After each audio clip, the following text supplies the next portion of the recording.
Bless up for tuning in to Project Chaney. Magic happens when you question everything. Conspirituality becomes reality, weirdness is welcomed, and it's okay to change your mind. Big up yourself.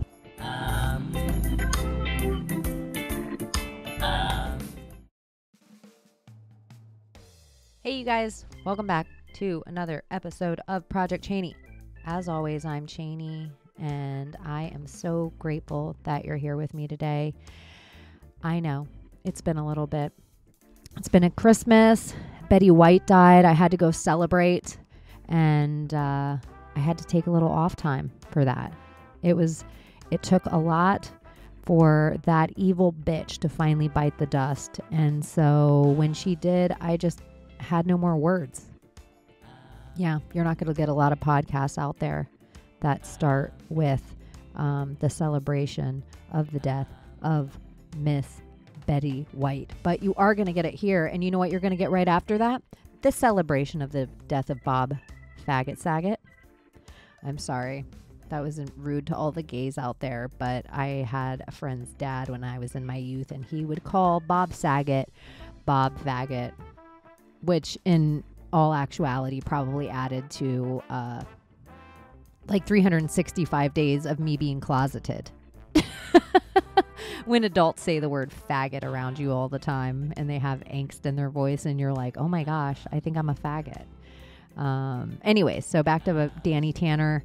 Yeah, he's a creep show, and he passed away too in an Orlando hotel room. And I know it probably is not love and light to celebrate death, but I am not feeling white, light gray today. I'm not feeling love and light. I'm feeling a little scream and fight.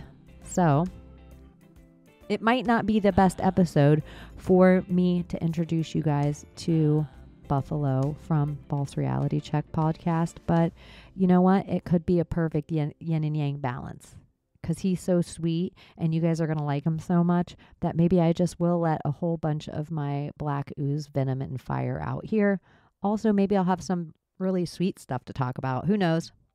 I'm looking down at my list, and some of it isn't sweet already. I don't know why it stuck out in my head right away. It says Rod Stewart, Prince, stomach pumped, hot dog girl. Do you guys remember the rumor where Rod Stewart and or Prince, or maybe some other male celebrity that I don't know but happened in your neck of the woods, that they said that they sucked so many dicks they had to get their stomach pumped? And then another rumor, which I may have talked about here, if not on other shows for sure. Did your high school have like a hot dog girl? Like somebody that was rumored to take a frozen hot dog and it break off inside of them, and then they had to go to the hospital or something? Yeah. These are like these weird, atrocious kid rumors that get put on people in school or in kids are just cruel. But that's totally separate than the Prince Rod Stewart thing. But I was just thinking about these folklore tales that go around about different celebrities, and if they happen decade after decade about different celebrities.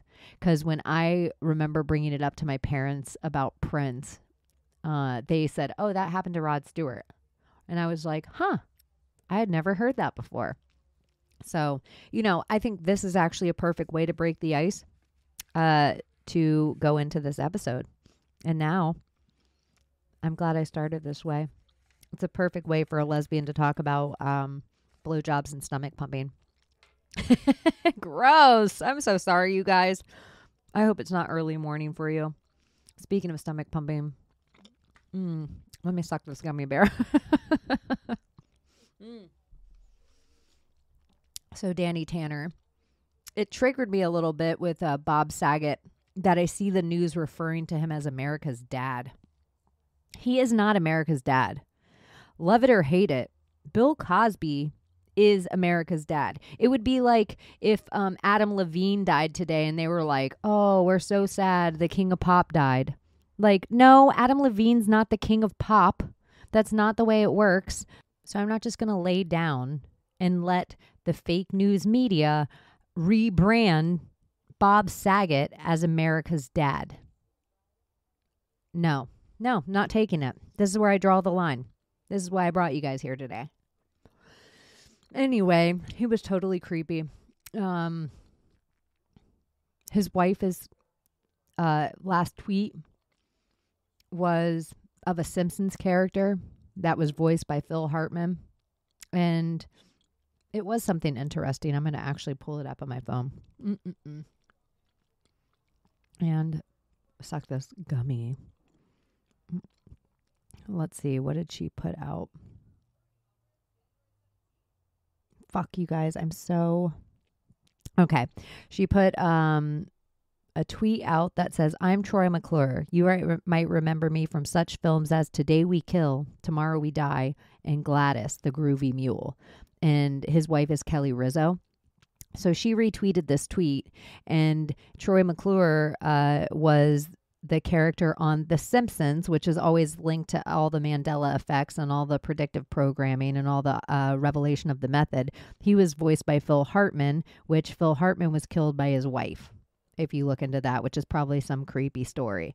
You can also go into Bob Saget with a whole bunch of things. You look into the roast of Bob Saget. And, you know, I just think they mock stuff right to our faces. And everybody's like, this guy's a pedo. This guy's a creep.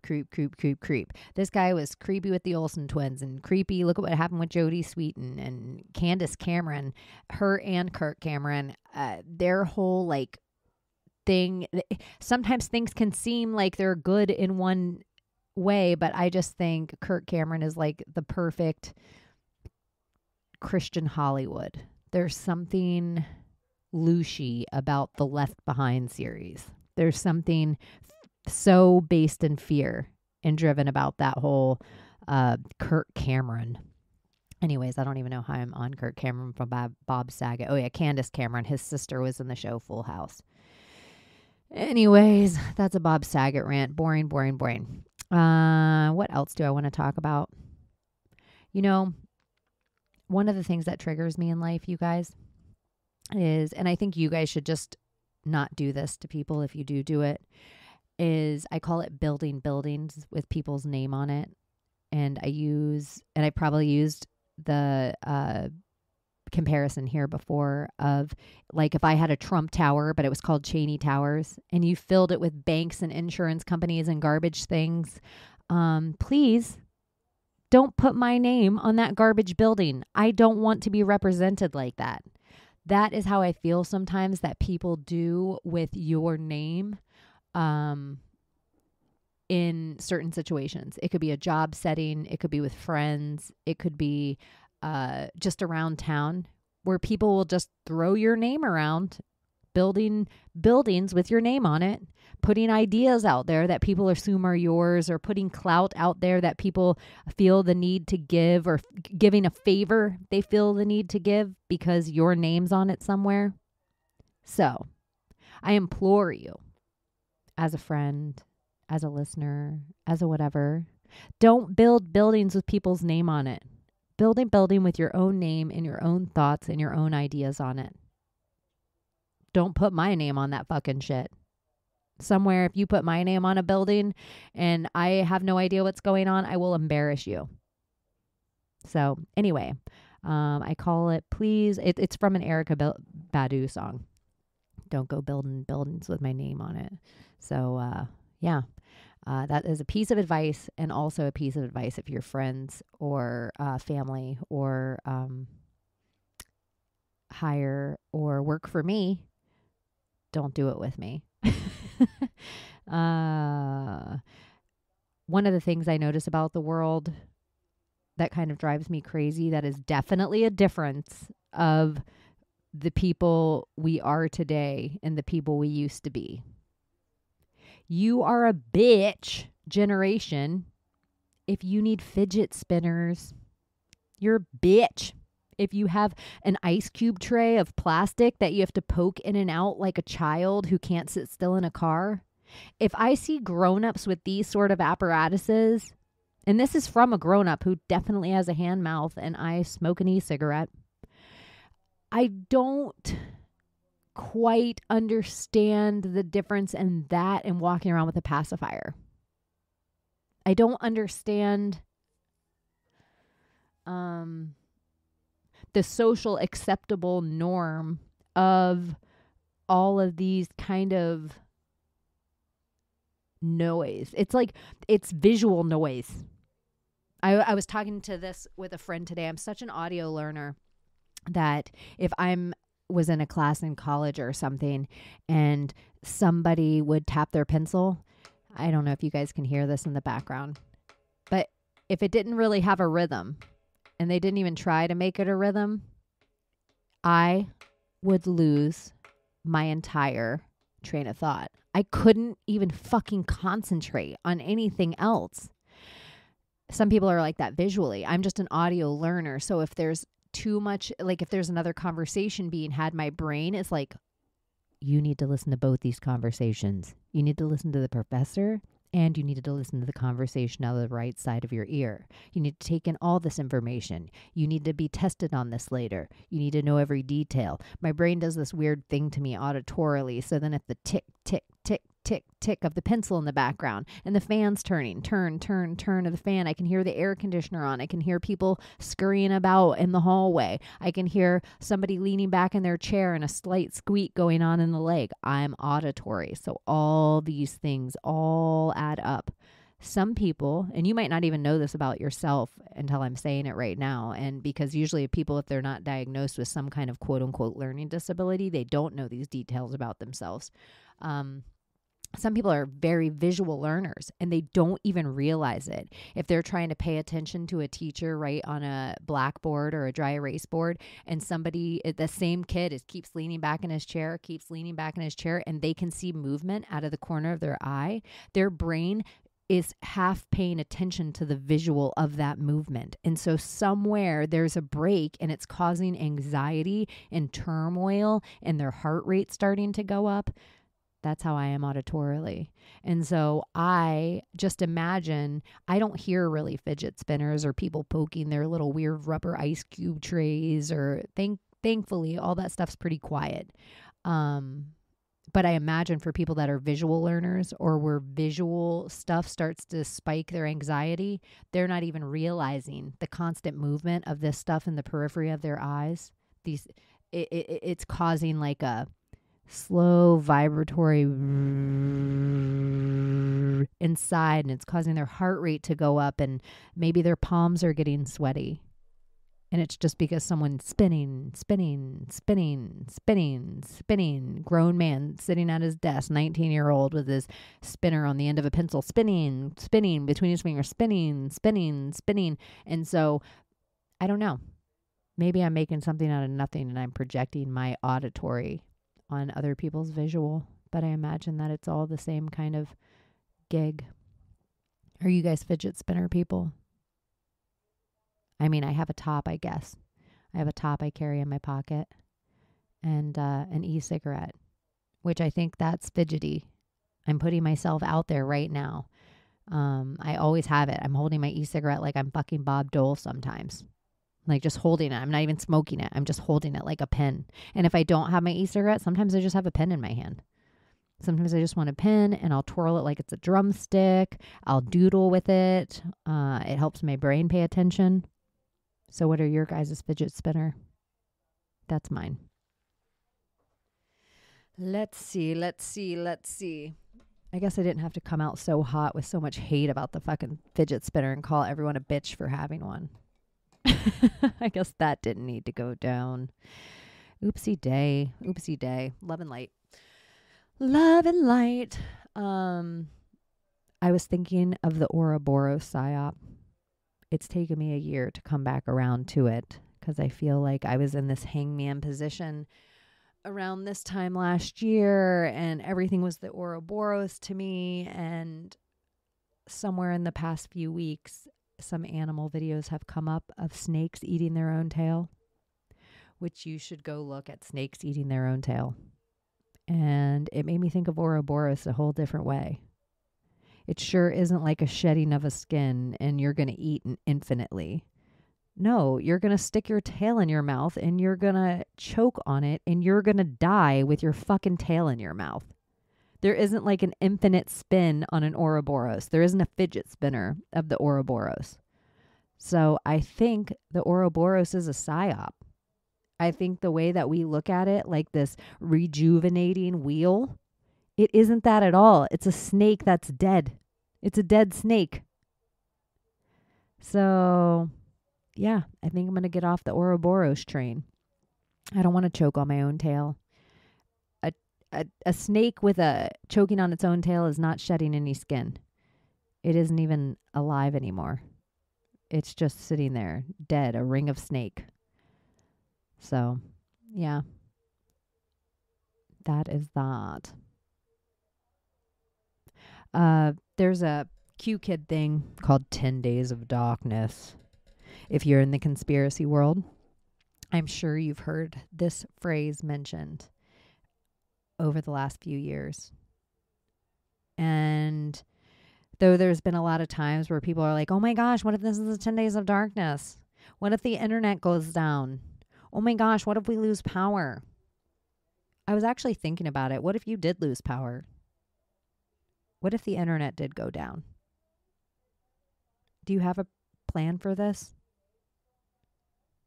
When I was growing up, we had a secret password in my family. So if any adult ever had to come pick us up somewhere, they knew this password. My mom would tell them this password. And a few times in life, random adults had to pick us up in places that if they wouldn't have known the password, we wouldn't have gotten in the car. And it's these kind of ideas that I think it kind of is like the internet going down to me. It's like you should have this kind of plan with your family and friends, the people that you love and that you care about the most. And you should have what if scenarios. The same way, when I was growing up in my house, we had a plan, like if the house lit on fire, we were all going to meet blank. We were all going to meet by this tree in the front yard, or we were all going to go out this door if this one was burning or hot, or we were going to, every room knew their plan. And I think in this new world of technology that we live in a little bit, we should have these plans with our loved ones. Like, hey, Mom, just for shits, if the power goes out and we can't contact each other on our cell phones. Because a lot of us have gotten to the place now where we don't have landlines anymore. We don't have anything in our kitchen that plugs in. We don't have a rotary or touch tone phone. We don't have a cordless. I know a few people in my life that have phones still on the wall or plugged in their house. Very few people, though. Like, so few people, and those people don't know each other that they probably wouldn't be able to contact each other because nobody else they know would have a landline. So I was just thinking that maybe with our loved ones that we have these little plans. Maybe with our group of internet friends we have these little plans. Maybe with our family members and our loved ones and our businesses we have these plans. What if the power goes out? What if the internet goes down? Why aren't we putting these in our scenarios the same way as a hurricane drill? Y'all, I'm going to lose my mind. Hold on. Okay. Okay. It was an animal thing, and it's fine.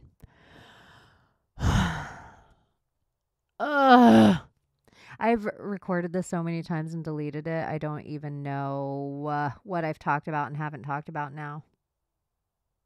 And I'm not going to delete this. And I've started it each time with different topics that have been on my sheet. And I don't want to go over and talk about the same topics again that I already talked about one time before. I just need to get an episode out. I missed you guys. I miss hanging out with you. I just feel uninspired as fuck in 2022. I just feel like I want to nap every day and cover up my head in a blanket. I want to be in like a blanket fort. I want to like take my energy and twine it all up and build a pillow blanket fort and crawl inside of it with like Christmas lights. Like take the Christmas lights off the tree, put it inside my blanket fort, and come out maybe at St. Patrick's Day. That might even be a little too soon. I definitely want to take February and run away from the world. I want to take February and go hide in a cabin somewhere and write the great American novel. I don't know. Whatever. I don't really want to do that. Something is off. Like my whole energy, all of 2022 has just been like, uninspired is the best word I can come up with to tell you guys. So plan for the internet goes down. I have stuff that I'm not going to talk to you about today. Like I have written on here, have you ever pissed your pants? I have a story, but I'm not going to tell you it today. I'm just uninspired to tell you it. And I feel like I would do a disservice to the story and tell it not funny.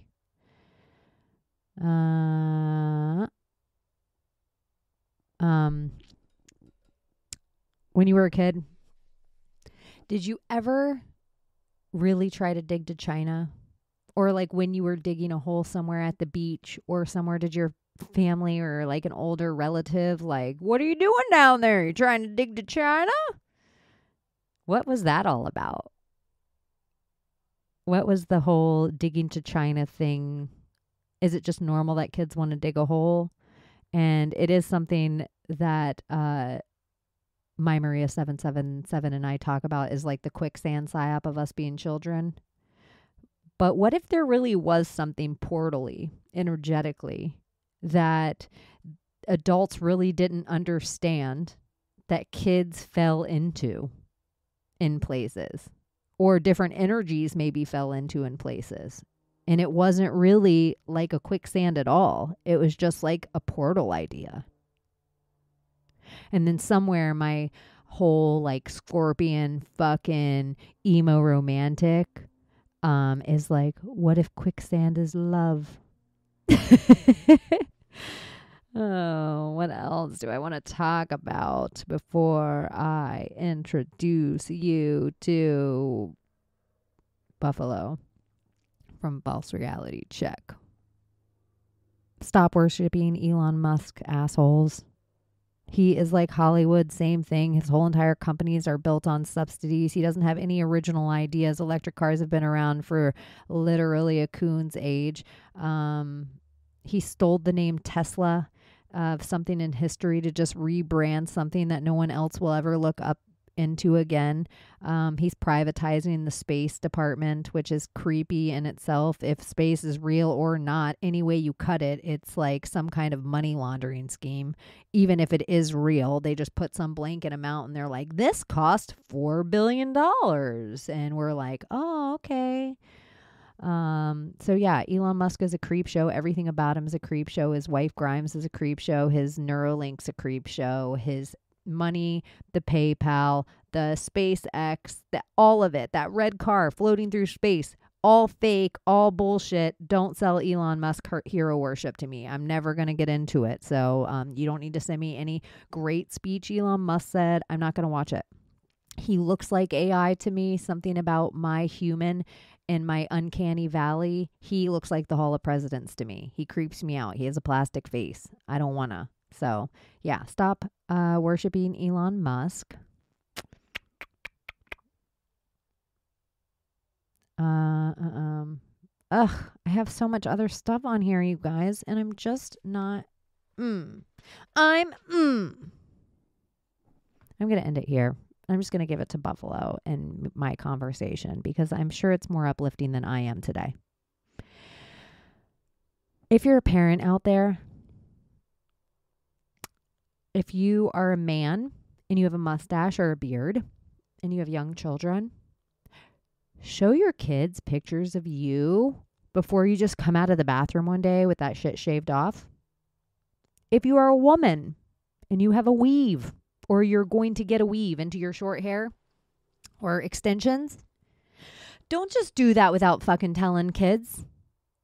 There's something adults do with the changing of their appearance or even changing children's appearances where kids don't really understand.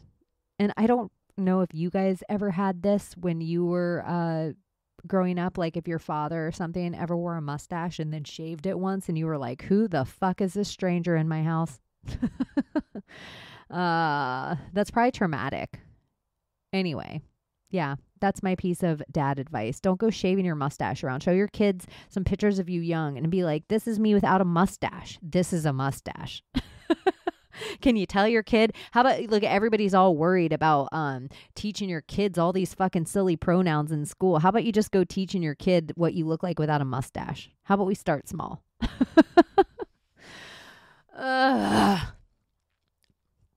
words feel icky today. They feel icky and unrecordable. Like my attitude, my catitude feels a little murky. Murky. So yeah. I think there's only I don't even care about this list anymore. You guys, you should go to my Telegram, the Project Chaney Telegram, and we have some fun conversations in there. I have a couple more interviews that I am going to want to release for you guys sooner than later.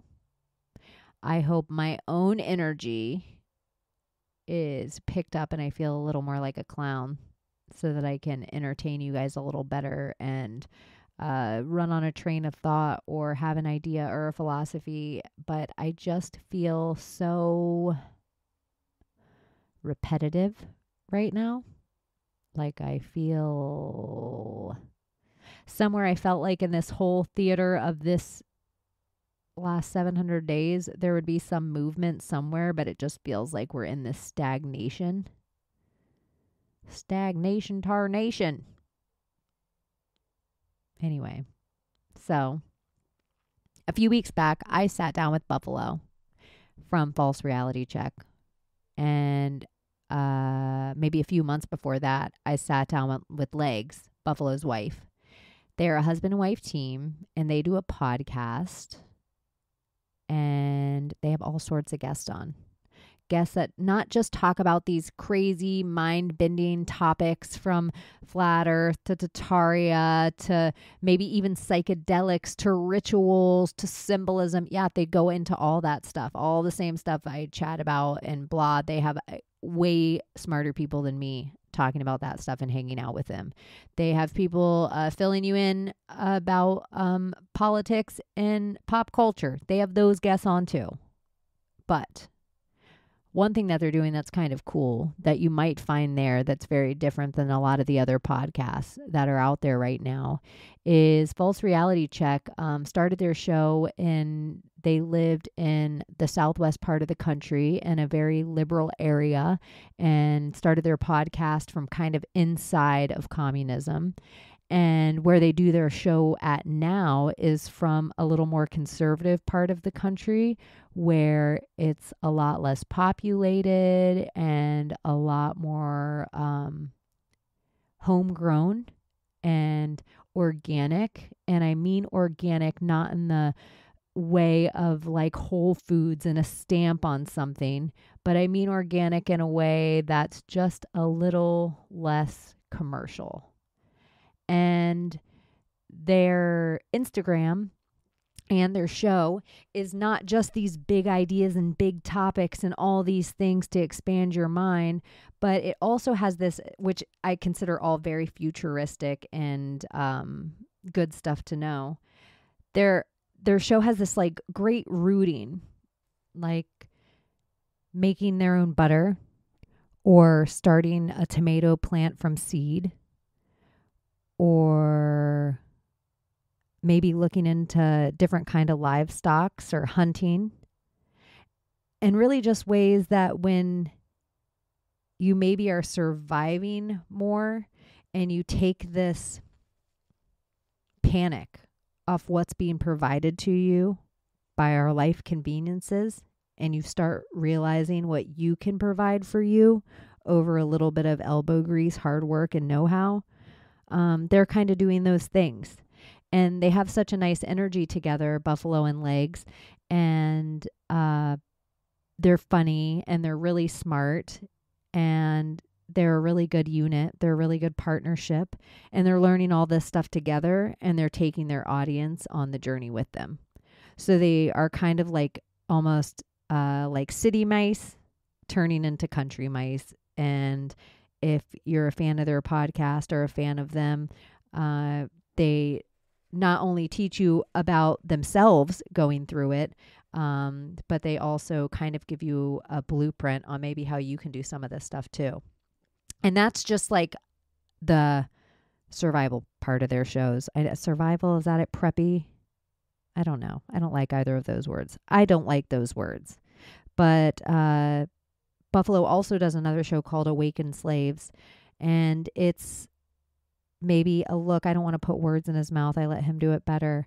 But it's maybe just a look a little at being divinely masculine more for men.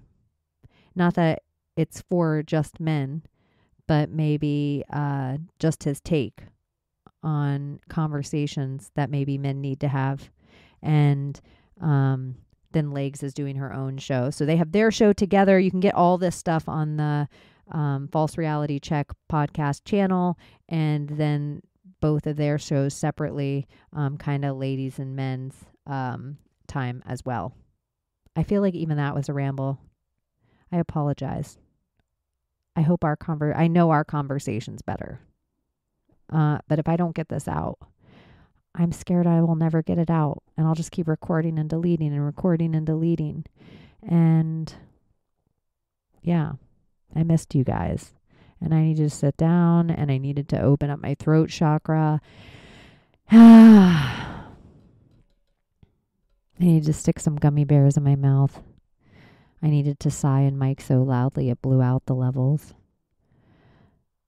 Yeah. And maybe I just needed to shut my eyes for a minute and feel my lips on this foam. Feel my heart rate slow down a little. Let my shoulders relax some. I don't know why I'm carrying so much tension. No reason. I don't have the UN or Gestapo out my door. Hillary, as far as I know, you guys can still find my podcast. I have a fun job that I like going to. I have good people around me. I have a nice wife who cares what nutrients are in my body. Yeah. And there is a bunch of stuff in the works for the rest of this year. I have recordings coming up this week. I have recordings to still get out to you that I have sitting on my laptop right now. And I am sure I have some things I have to say. But I'm going to trust this energy that I have and that I shouldn't say anything else. And I shouldn't read off that paper anymore. And I shouldn't scorn Bob Saget or cheer on Betty White's death. I feel like I should just send you guys a whole bunch of loving energy and let you enjoy this really great conversation between me and Buffalo from False Reality Check. Buffalo, welcome finally to Project Chaney. I've had your other half of your podcast, False Reality Check, on my show, Legs, but also the other half of your beautiful marriage.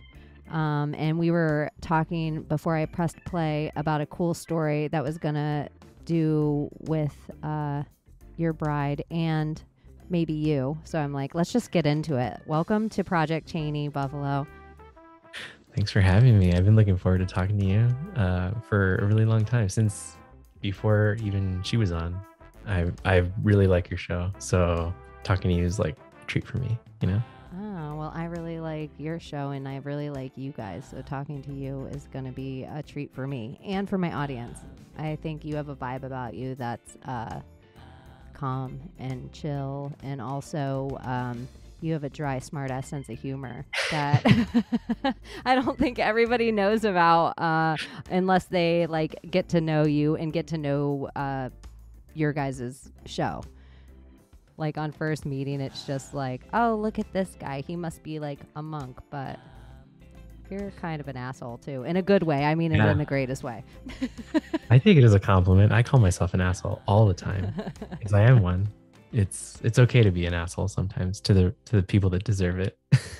So you said 3 things off air that I was like, okay, we just have to get into it for my audience. You were about to talk about legs. You were about to talk about a tattoo. And then you said 13. So I was like, let's just stop.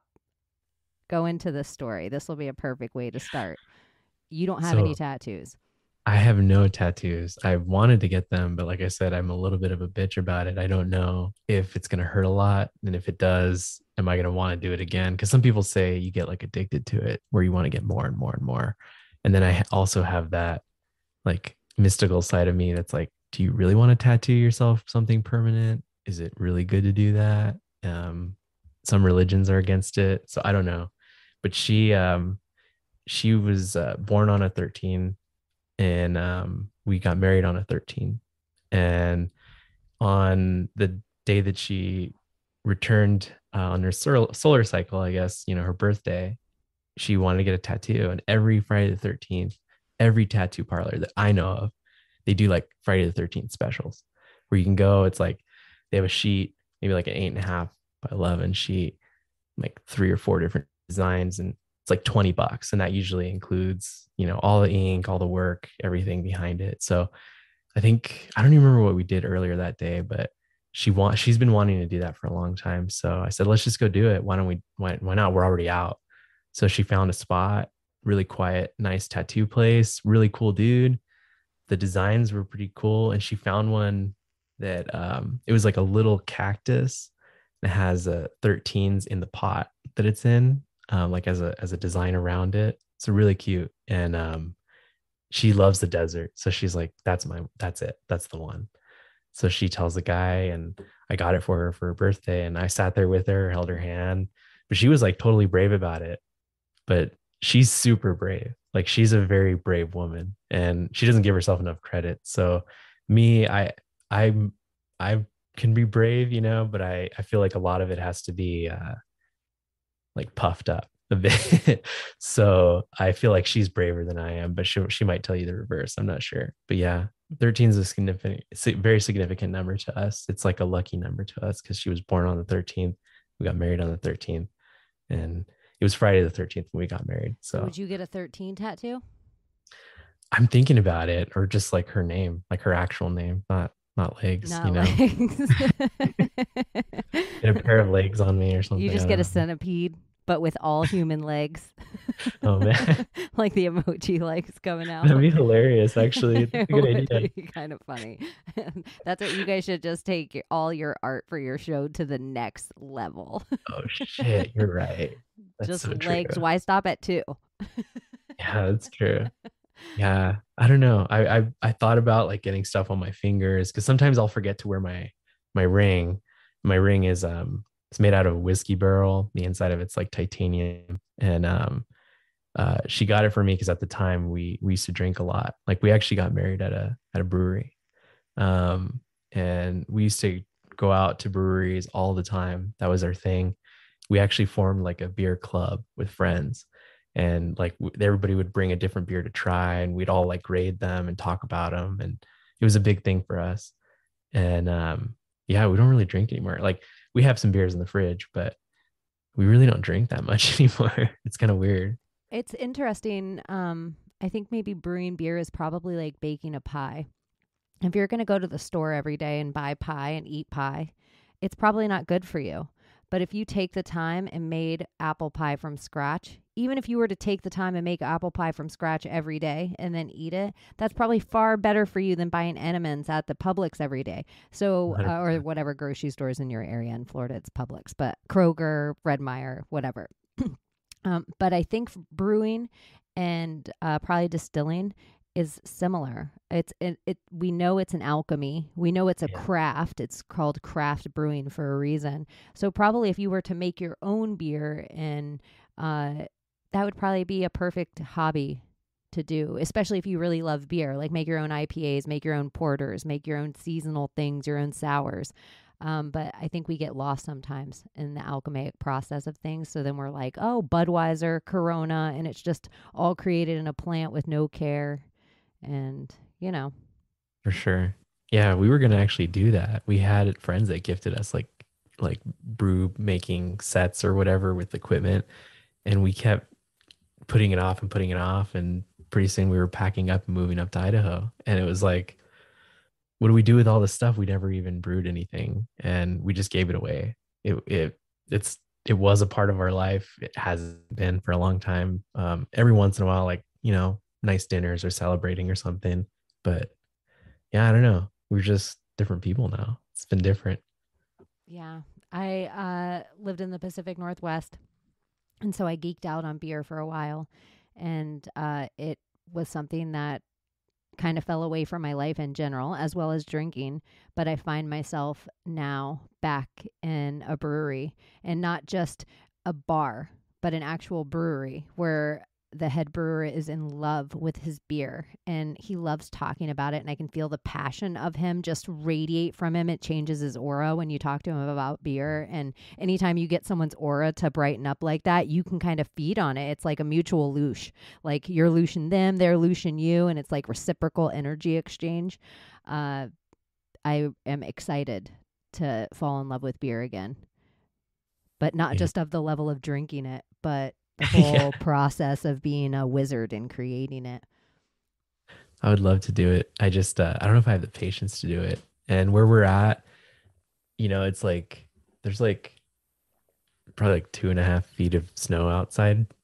Brewing would probably be great, but we're we're geeking out on like microgreens right now. We want to grow microgreens for ourselves and like use that and trade it with other families and get fresh eggs from them and stuff like that. So we're That's just trying to cool. stay like off anybody's radar. We just want to be a part of this community, but not like the part. You know what I mean? Learn and grow from the community. They're Yeah. there. The people that have been there the longest know the land the best. And so to just kind of be a student in a new place instead of like, here, we're here to teach you guys all about electricity, like, I'm bringing you the internet, yeah, yeah, like, hey, backwards people. Well, tell my audience too. I think it's so interesting. If they listen back to Leg's episode of Project Chaney, they'll know your journey beforehand of what was building up, but kind of where were you to where are you now? What's happened over your COVID journey? I mean, I'm gonna be honest, I don't know what I believe in anymore at all. I have no idea what's the truth.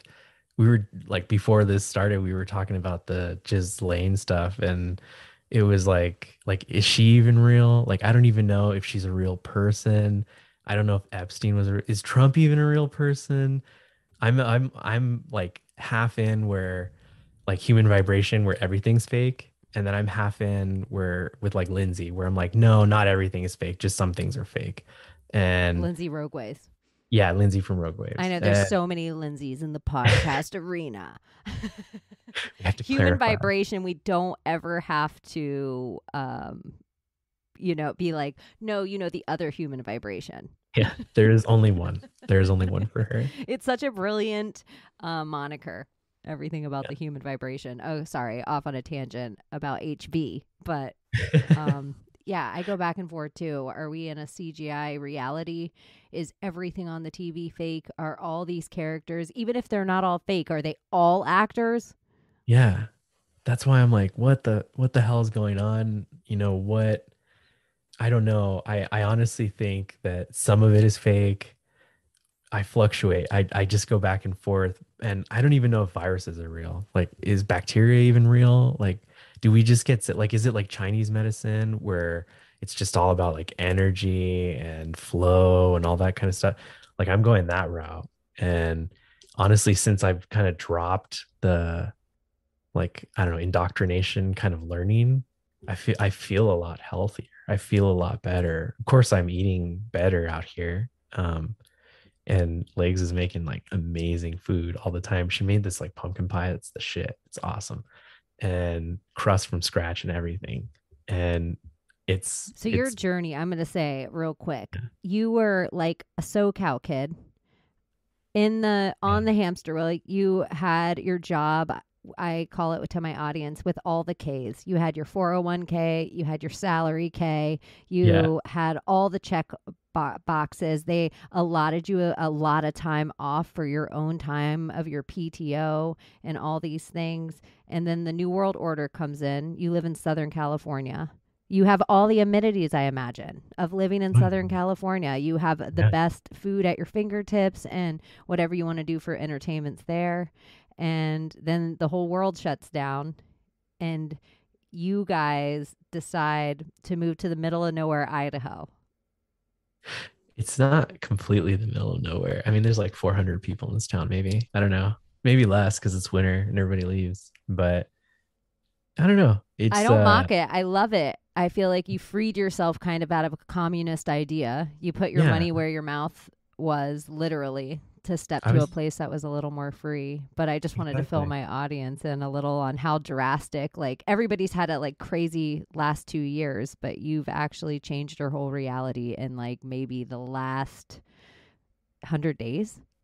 Yeah, pretty much. We both worked like 9 to 5. Well, she worked like 9 hours a day, and I worked 8 hours a day. And we were constantly doing overtime, just always doing shit for our job and never really like we had time for each other. We always tried to make time for each other, but we never made time for our personal growth. And it wasn't until us like starting this show, which was, I don't even remember when we started, like March or something. It wasn't until us starting the show and reaching out to other people that we realized that there's a whole fucking world out there. And if we want something, we need to go get it. Like nobody's going to hand it to us. And obviously this world is so fucked up and chaotic, especially in Southern California, especially in cities, that if we want peace, if we want quiet, why don't we just go get that? Yeah, it might not be like ideal sunny temperatures outside all the time, but there's sun and we have each other. And I feel like when the two of us get together, like magic happens. So our timeline went from 2 years to 1 year to like 6 months to 2 weeks. And we were out. It kind of, we weren't planning on leaving until like 2023, 2024, maybe. And we went from we talked to Adam on Deborah Gets Red Pilled, and he was our first podcast guest. And he told us, he sat there with his wife and he's like, I think you guys need to bump up your timeline. I think you know what you want. Why don't you just get it? And that clicked with me. He's right. We weren't happy at work. I hated my company. Don't ever work for a pharmacy benefit manager. It's the worst, like godforsaken company to work for. I love the people. Everybody there is super nice. But it just doesn't make me happy. It was like soul sucking, you know? So we had to leave. She was going to be forced to get vaccinated, or I don't know what was going to happen. And she didn't want to get it. I didn't want to get it. So we said, fuck it. God's telling us to go this way. Let's go. He's given us the opportunity. And I'm glad that we're up here. My folks bought this trailer decades ago and they abandoned it for decades. And they had just started fixing it up to maybe leave for family, or if anybody wanted to come up for summer vacation. And I told them what was going on. They're not down with the vaccine. They're not down with any of that stuff. So they said, it's yours if it's your home if you need it. So we just sold our house and we left and we quit our jobs. And I know it seems like, oh man, where are we going to get money from? But money hasn't been an issue. We have a place to live. We have food, the best food in the world, like raw, delicious milk, fresh butter, fresh eggs. Like she's baking fresh bread. What more do you need? And we have neighbors that will come and use their tractor and shovel us out if we need it. Like this is What are by the far the things best that transit. we search for in these cool cities?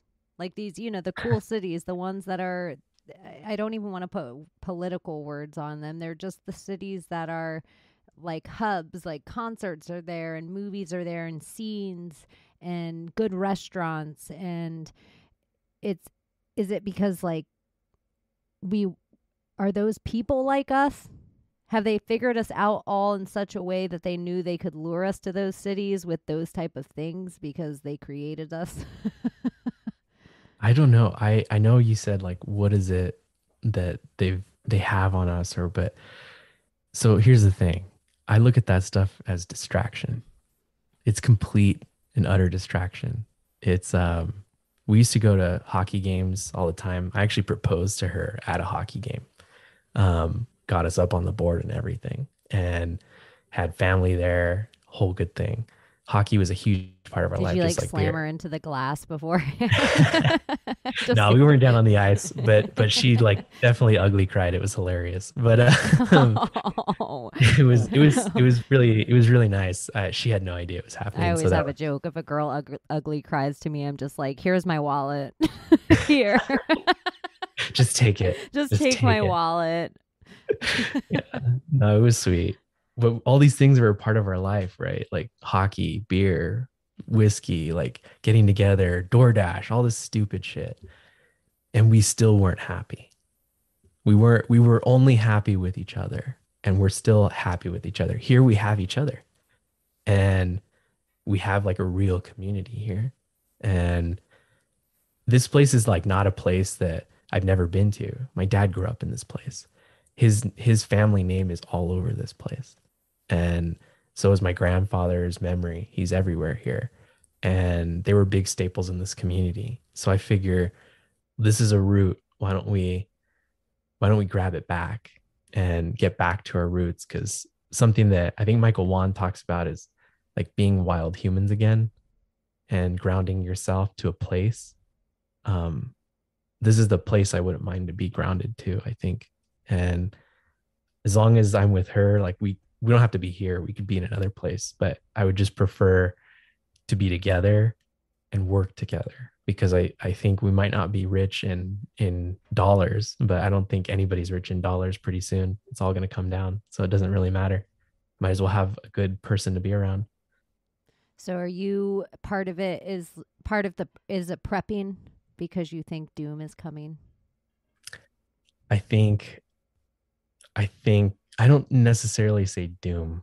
I think what could happen is along the lines of the US not being a superpower anymore and becoming more of a regional power in the area. And if that's the case, we already know our justice system's really corrupt. Obviously, with all the election stuff that happened and all the stupid shit that happens with like the Epstein, killing himself. Yeah, come on. All that stuff, like something's got to give. And the first thing that I think is going to give is the dollar. And if that's the case, if you're not preparing for that inevitability and you saw it coming, isn't it kind of your fault in a way for not preparing for it? So my duty in this life is to protect her. I have to protect her no matter what. And it doesn't really matter what happens to me.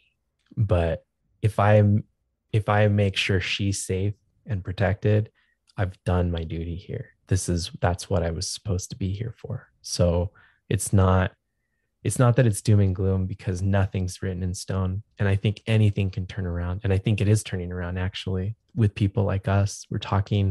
We're exploring these ideas, and I think we're pushing back, and the tide is turning, obviously, with them like already discussing not doing any more boosters and flipping the narrative around.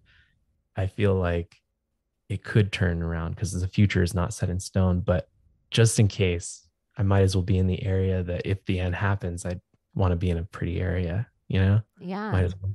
I think sometimes people spend a lot of time, like a few things that you said, like people spend a lot of time prepping and getting together all this food and cabinets full of supplies, but they have no skill set to go behind any of the prep. So yeah, cool. You have, eggs to last you for 3 months, but where do eggs come from? Like little simple things like, cool, you have a jar full of pickles, but do you know how to pickle? Great. You have a whole bunch of wood, but do you know how to start a fire with that wood if it were wet? It's like these kind of little ideas are so important, and one person can't maintain all the ideas in all the way. And so another thing that you said that is really important is being around a community of people. Like we're not supposed to prep and for ourselves. Like, and it's not just the idea of like, you were saying you guys might grow greens to trade for eggs. It would be on a way that you would figure out a way to make those greens and have an abundance of those greens. So for your community to have ever a need, you'd also have it for them to trade, but also just in surplus. Like there used to be just this idea that we existed in this communal way. But then also what you said is that you're eating the best foods. And there is something about our generation with these cool towns that we're having to walk away from, that I think it's important that we remember we're the adults and we can bring these things into these other seemingly small towns or places with 400 people. Is one of the things that I loved about these hipster cities, or the one I had to walk away from, is it had such great food and such inspiring like fusion, like an art, like food was an art where you were excited to go to restaurants again and commune and break bread with your friends and try everything and do this thing. And I think that's kind of been one of the spells of breaking us a little with our First Amendment, why we were all paying attention to churches. They took away restaurants from us. Yeah. And that was like such an important, like if we always talk about loosh, like negative energy taking, restaurants overall and bars overall were like a good loosh. A lot of the times you were hanging out with your friends and vibing and laughing. And it wasn't always just the hamster wheel time of like, let's take pictures for our Facebook page. Let me take pictures of my food and then like hashtag at all these places so everyone knows I'm here. Sometimes there was actually the hours in between of the selfie and then like all the energy that was shared amongst your friends of that cool vibe where it's like, oh, this bar had a fire pit or a garden or really cool lights. Sometimes that's the part. It was like that's where church happened just as much as churches, and we kind of lost that too in all of it. Exactly. Yeah, and where we're at right now, I know we've said it before, but there's like, it's really Mormon. So I was born Mormon. I'm not Mormon anymore. I don't think I'm anything, but it's that, we've heard like, oh, don't let the Mormons If over. they would have like, named it More Ladies, they might have had me. They'd have everybody. Dang, that's the religion we start once you get a foothold there. I know, right? Yeah, they started with like multiple wives, right? Like that was like the thing. It's I'm not into anymore. this. This is what we start, Buffalo. See, I knew we'd get along. No one would see it coming from us. We could start it. This is episode 3 of Awakened Slaves. There we go. This is something that I would love to do, is just talk really openly about that stuff, and that's what I want to do on that show too. So I hope you like it when I sent it over to you, because it was I don't know what I'm doing with that show. I'm gonna be honest with you, Chaney. You know what? I think a good show, I will say, you guys, Awakened Slaves is Buffalo's other podcast. He's doing it. You can find it in the same place as False Reality Check. And what's the Vacation Forever? Is that the other? Yeah, that's Legs'. That's Legs' other little offshoots, but they're all on the same channel. But what I was going to say to you, I think a good inspirational podcast for you to listen to is Know Thyself. Know Thyself. I'm going to write that down. It's all philosophy, and it is such crazy philosophy where he just goes into the idea of Lucifer and breaks it down, but he'll do the same idea with the idea of the Matrix, and he'll do the same idea with the idea of Jesus, and he'll do the same thing with the whole Bible, and he'll do the same thing with death, and he'll do the same thing with, and it's just any one tiny subject. But I think because you're sitting with like this idea of what you want it to be, a show for men, but kind of a beautiful show for men. Yeah. I get I get it. You're like, I Not want a like man the show, man show, but not, but like the man show, but not the man show. You know what I mean? yeah, like we want the girls on the trampolines to have crystals. Yeah. That's a great idea, actually. Can we topless tarot? Oh man, I'm writing this shit down. This is great. I'm just kidding. I know you're actually trying to do it deep and beautiful. But and I do think there's such a way for it where the internet would be like, oh, no FAP movement, no FAP, where I do think there's a legitimate thing that men need to talk about with pornography that might need to be done over a few episodes, from the trauma of pornography to the what we like in pornography to the expectations of pornography to like where you could talk about all these different people with pornography with just that in the way it's breaking down the masculine. But I think the know thyself, how he does it with philosophy on such a tiny, minute idea, I think that's what you could do for things as they hit men. So it could just be moms. Like, think of that huge philosophy for that on a man, or dad. Like, what does the word dad mean to you? For being or for what you had? Or what your dad had as a dad, or what your wife has as a dad? Or how your sister could have saw your father differently. Oh man, that's a really good idea. Breaking it down one little bit at a time. Yeah, it's like, I am not a dude, but I think you have a really nice viewpoint and a really nice woman to bounce off your viewpoint, where if you're too egoic or too fucked, she's going to check you. But I do think there is a way that society and the political culture has told all men of certain ways of thinking are, you're not allowed to have that idea. Like, no, some things we should be able to talk about and get to the edges of, even if it's with sexuality, or even if it sounds vulgar, or even if it sounds like all this things that is locker room talk to girls that they're like, oh shit, I didn't know guys were talking about all the names they call their cock. But yeah, there should be a place for it, because girls are sitting there desperately fighting for a place of what all the stuff they want to talk about, and what they've done to us is made all these co-ed places. Everything's co-ed, and everything isn't co-ed. Sometimes I think men need to just hear women talk about women shit, and women need to hear men talk about men shit without writing in and being like, look, Buffalo, your ideas on this are blah. Like, you know what, Nancy, this isn't for you. Sorry. That's exactly. No, that's so true. That's so true. Yeah. I wanted to do something like that, exploring different topics. One of the things I really wanted to do, honestly, was kind of go around the whole community, talk to like you and everybody that we talk, everybody in like Weaving Spiders, and just get their ideas on certain things like that, like what it is to be a father, for those of you who are a father, what it is to be a man, and then kind of put those together in not like montages, but you know what I mean? Just put them together so that we have like an archive of ideas. And then out of that concept, discuss what is the homogenous idea? What's the thread that goes between them? Because that's probably where the truth lies. That's the idea of what is a dad. So out of all of those answers, we're going to get the truth somewhere in between them. So that's an idea I had. It's just so hard to get everybody together to do stuff like that. No, it's something.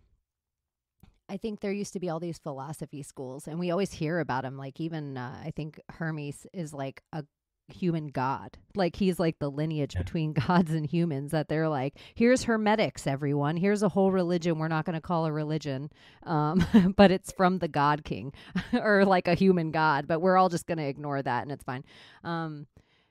I think there's sometimes these tiny schools of thought that need to be in an open forum kind of discussion, where it's like philosophy is thrown around, and there's ways of all the philosophers that, like Nietzsche used to sit with all these other people, and they'd try to blow each other's mind with a question, not an answer. Yeah. And think of how we've gotten to a place where we're trying to blow each other's mind with the answer and not the question, when really what you want is the question no one's asked before. And that's what they used to think was amazing. So I think if we can somehow get podcasts back to just getting people to question all their cement ideas, that's where we kind of change things a little. And that you're okay to change your mind and the idea. Exactly. It's like your opening. You're okay to change your mind. I know. No problem. It sounds nicer to say if you put anything in Jamaican. That's true. Jamaican Scottish. Yeah. It just sounds nicer to say. I can put anything in there. I could tell people like, welcome back to Project Chaney. Go fuck yourself. Oh, big up yourself. That reminds me of that slapping that bass. Oh, yeah, totally. I totally did that for a while. I totally harassed people with slapping a bass for a while. It's huge. Oh, shit. Yeah, I think it's a needed place for a podcast, and I think you're the perfect dude for the job. Thank you. That's a heavy compliment. I don't think I'm perfect for anything, but thank you. Sometimes perfect imperfection. Yeah. It's like it's not really there yet. You're creating the space. So once you create the space, it's like that TV show Hot Ones. Nobody imagines anyone else doing Hot Ones, but who would have ever made people eat chicken wings and ask them questions? I know. That's so weird. I tell Legs all the time, because I feel like not just her, but every woman in my life, y'all are too hard on yourself for a lot of things, like too judgmental on yourself for a lot of things. If guys looked at themselves the way women looked at themselves, I think there'd be more male suicide than there is, and male suicide's already an issue. I think the things, and you just said it, perfectly imperfect. Nobody's perfect. We're not supposed to be perfect. That's not the point. But the point is to find somebody that loves the imperfections too.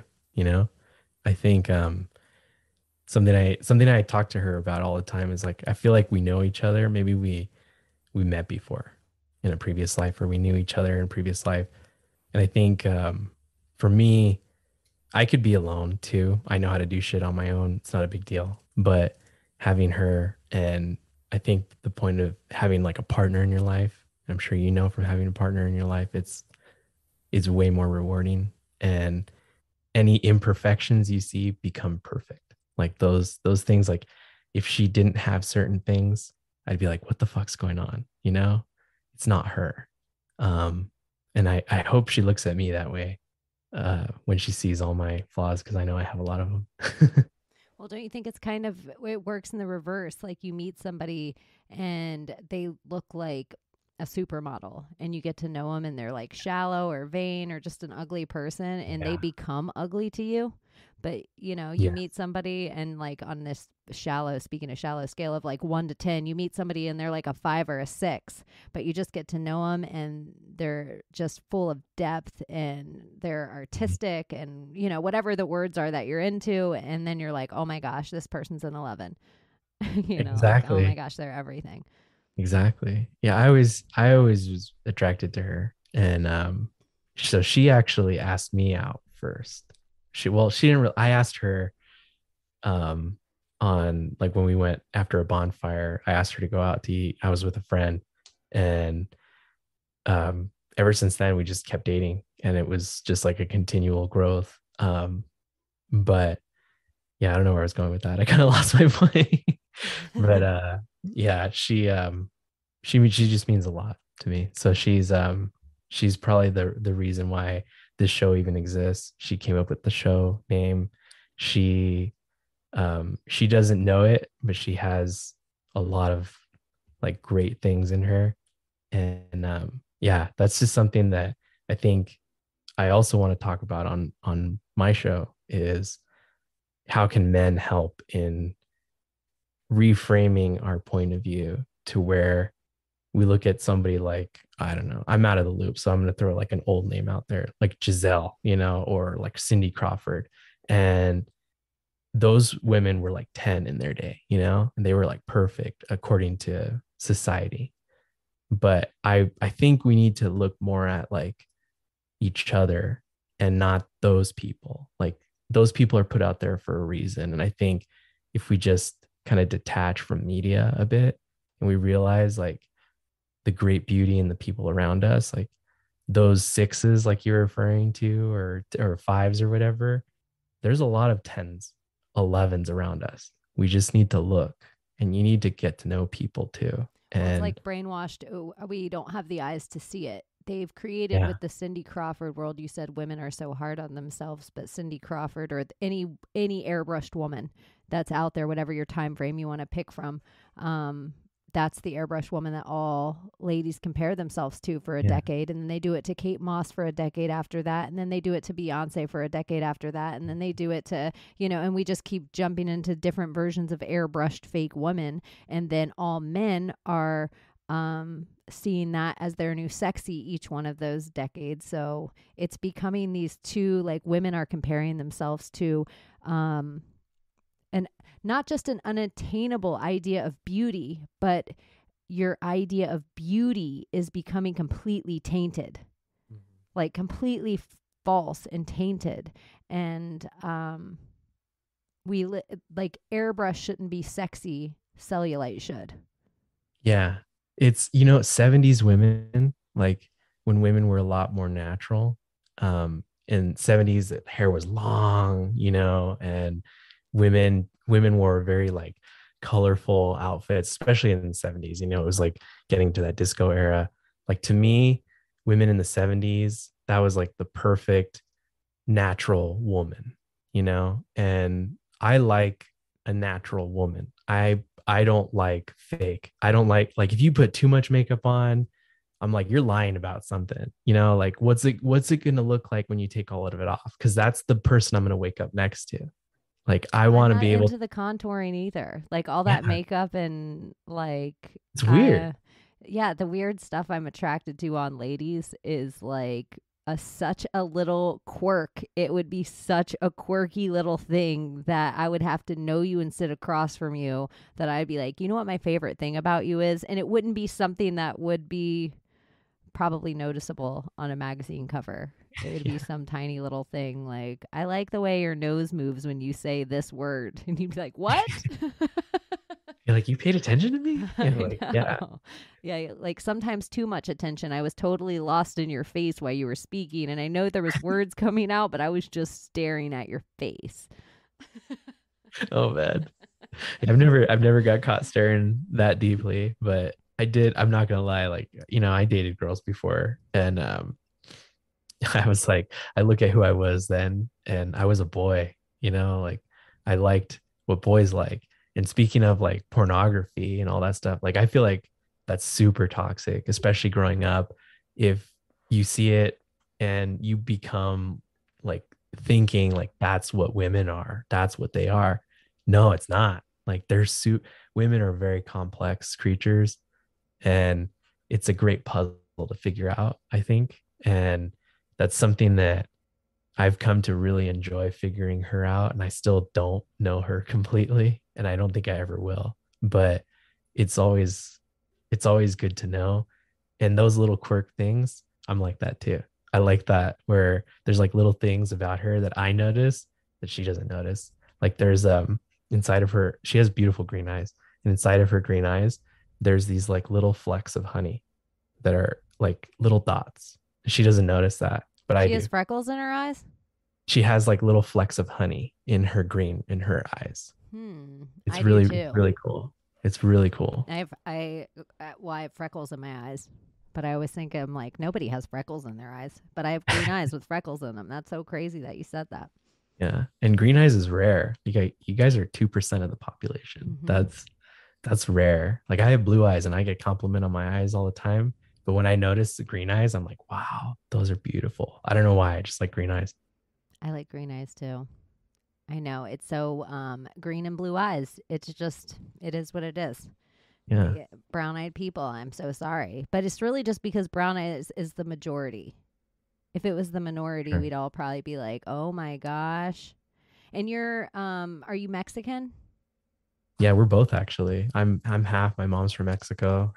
She's half. Her mom's from Mexico. My dad's from up here in Idaho originally. Lived Do in you go California down to most. Mexico and visit? Oh man, I did, and I will never go again. I almost died last time I went, so I'm not Because gonna. you probably almost died because all the ladies see you with your blue eyes and Yeah. they lose it. Oh my god, they're like Ricky Martin. No, I'm just kidding. They love it. No, that I like ate something bad, and I'm not gonna lie. I think I I could have diarrheaed myself to death or vomited myself to death. I got so dehydrated. I had to be carried to the car and taken to the emergency room. And I didn't come to until the second bag of IV. Holy shit, you were so dehydrated. Yeah, I was very dehydrated, and it was from eating like one bad thing. That's it. And so since then, I won't go back. And I had it out with my mom a bit because it was actually her decision to take us there. She wanted all her kids to come visit the place in Mexico they were building, and she invited us to this place. And normally the places we eat are clean and very good. But this one, I guess just the one thing that I ate, and no one else ate, got me. And she would not take fault. She would not take admission and be like, I'm so sorry, I didn't mean to take you there. She was like, I think it was the weather. I think it was the weather. You went I'm on like, a vision quest. yeah. I was like, I almost shat myself to death. And you think it was the weather? I don't think the weather can make you shit yourself to death. I'm like, I had it out with her. And eventually she did. She's like, I'm sorry. You're right. It was me. I was like, it wasn't you. I just wanted you to say, it wasn't the weather. It was the fucking food. I just wanted you to say it was the food. You didn't even have to take blame. I'm not saying it's your fault. I just You wanted could you have to. just been like, "Ooh, my bad on the pick on the restaurant." Yeah, just be like, I shouldn't have picked that place. Sorry. It's Or you usually could have very just been good. like, "Son, I'm sorry you almost died by shitting yourself." It's a lot more gross than it came out to be. It wasn't that bad. Oh man. But yeah, ever since then, I will never go back. And I think they're actually going to sell their house in Mexico that they built. So, because I don't think they're planning on going back, since they can't even come back to California unless you're vaccinated or some stupid shit. The hoops they have us jumping through. I've already have my little quadrant of the world well, I guess I'm not going to make it to that side of the Mississippi ever again unless I get a month off work. Yeah, because you have to try. Yeah, because I just won't even mask. I heard somebody say, and maybe it's like a Christian idea of, it's not one sin necessarily that makes you go to hell. It's like a whole bunch of little sins that you decide inside your spirit to do all the time. And, maybe that's not that obviously written in the Bible anywhere. Don't write me about it, Christians. But but I also think it's this idea of it's not about the vaccine, and it's not about the mask, and it's not about the vaccines before, or all the times you sat quiet and didn't say anything about politically correct stuff, or all the times you sat quiet and let your hometown get bashed, or your state get bashed, or your country get bashed, or whatever means a lot to you, whatever little ways we all sat quiet. I just, somewhere in this spiritual war, where people are like, the vaccine's the mark of the beast. Maybe not for everyone. For me, it would be my spirit, if I ever stuck that near me, it would be, because somewhere internally, it's you're not allowed to get that. But the same thing internally for me was you're not allowed to do that with masks. But I've also had the same spiritual stuff happen where you're not allowed to sit in the room and watch it, or you're never allowed to sit in the room and watch anyone get ridiculed or scolded again and not say anything. You always have to. These little things have happened to me over the last year, but maybe they're little things that happen to us over our lifetime. And I used to judge everyone really harshly. Oh, you're still, wearing a mask to work. You're part of the problem. You're vaccinating your kids. You're killing us. You're the reason this country goes to shit. Whatever things. But now I'm just I think we're all judged on a little different scale, and it's somewhere our internal judgment. Yeah. Isn't that what they say about the final judgment when you come to, I don't know, the pearly gates or whatever, that you actually live through all the things you did to other people and you feel it the way they felt it. So if you're judged, it's actually you judging yourself and you feeling that pain that you caused to others. And in a way, I feel like that's that's the case, because I don't know what God is. I just know that there is one. And I don't want to say like he or she or it or whatever and give it a gender, but it's, to me, if this being created everything, they did so out of love, because love is probably the most creative force there is. I mean, love creates life, you know? So to me, why would they judge you? I mean, they love you. It doesn't really matter what you do. They're going to love you no matter what. So we judge ourselves. I think that's the whole point. At the end, whenever the end is and you're on the other side, you're going to judge yourself. And depending on how harshly you judge yourself on a different scale, like you said, you could go down, I don't think there's a hell, but you might have to come back and live, several more lifetimes or something. And then maybe there's one day that you just move on and you go to bliss or paradise or whatever. I've also been having this idea, like we keep having this idea we move on. What if this is heaven? This is a really shitty version of heaven. But what's shitty about it if the TV's not on? What's shitty about it if Instagram's not on? That's true. It's pretty magnificent and special, and mandates aren't any more real just because somebody's giving you a dirty look at the front of the door. They're not any more real than they were 2 years ago. And so it's really, what if it's a slow peel away? And all the mandates and all the crazy lockdowns and laws and travel restrictions are like this hold on of the 3D, 4D, like trying to keep it down, but we're already elevating up. But heaven couldn't happen overnight. It would blow everyone's mind. It would be too much.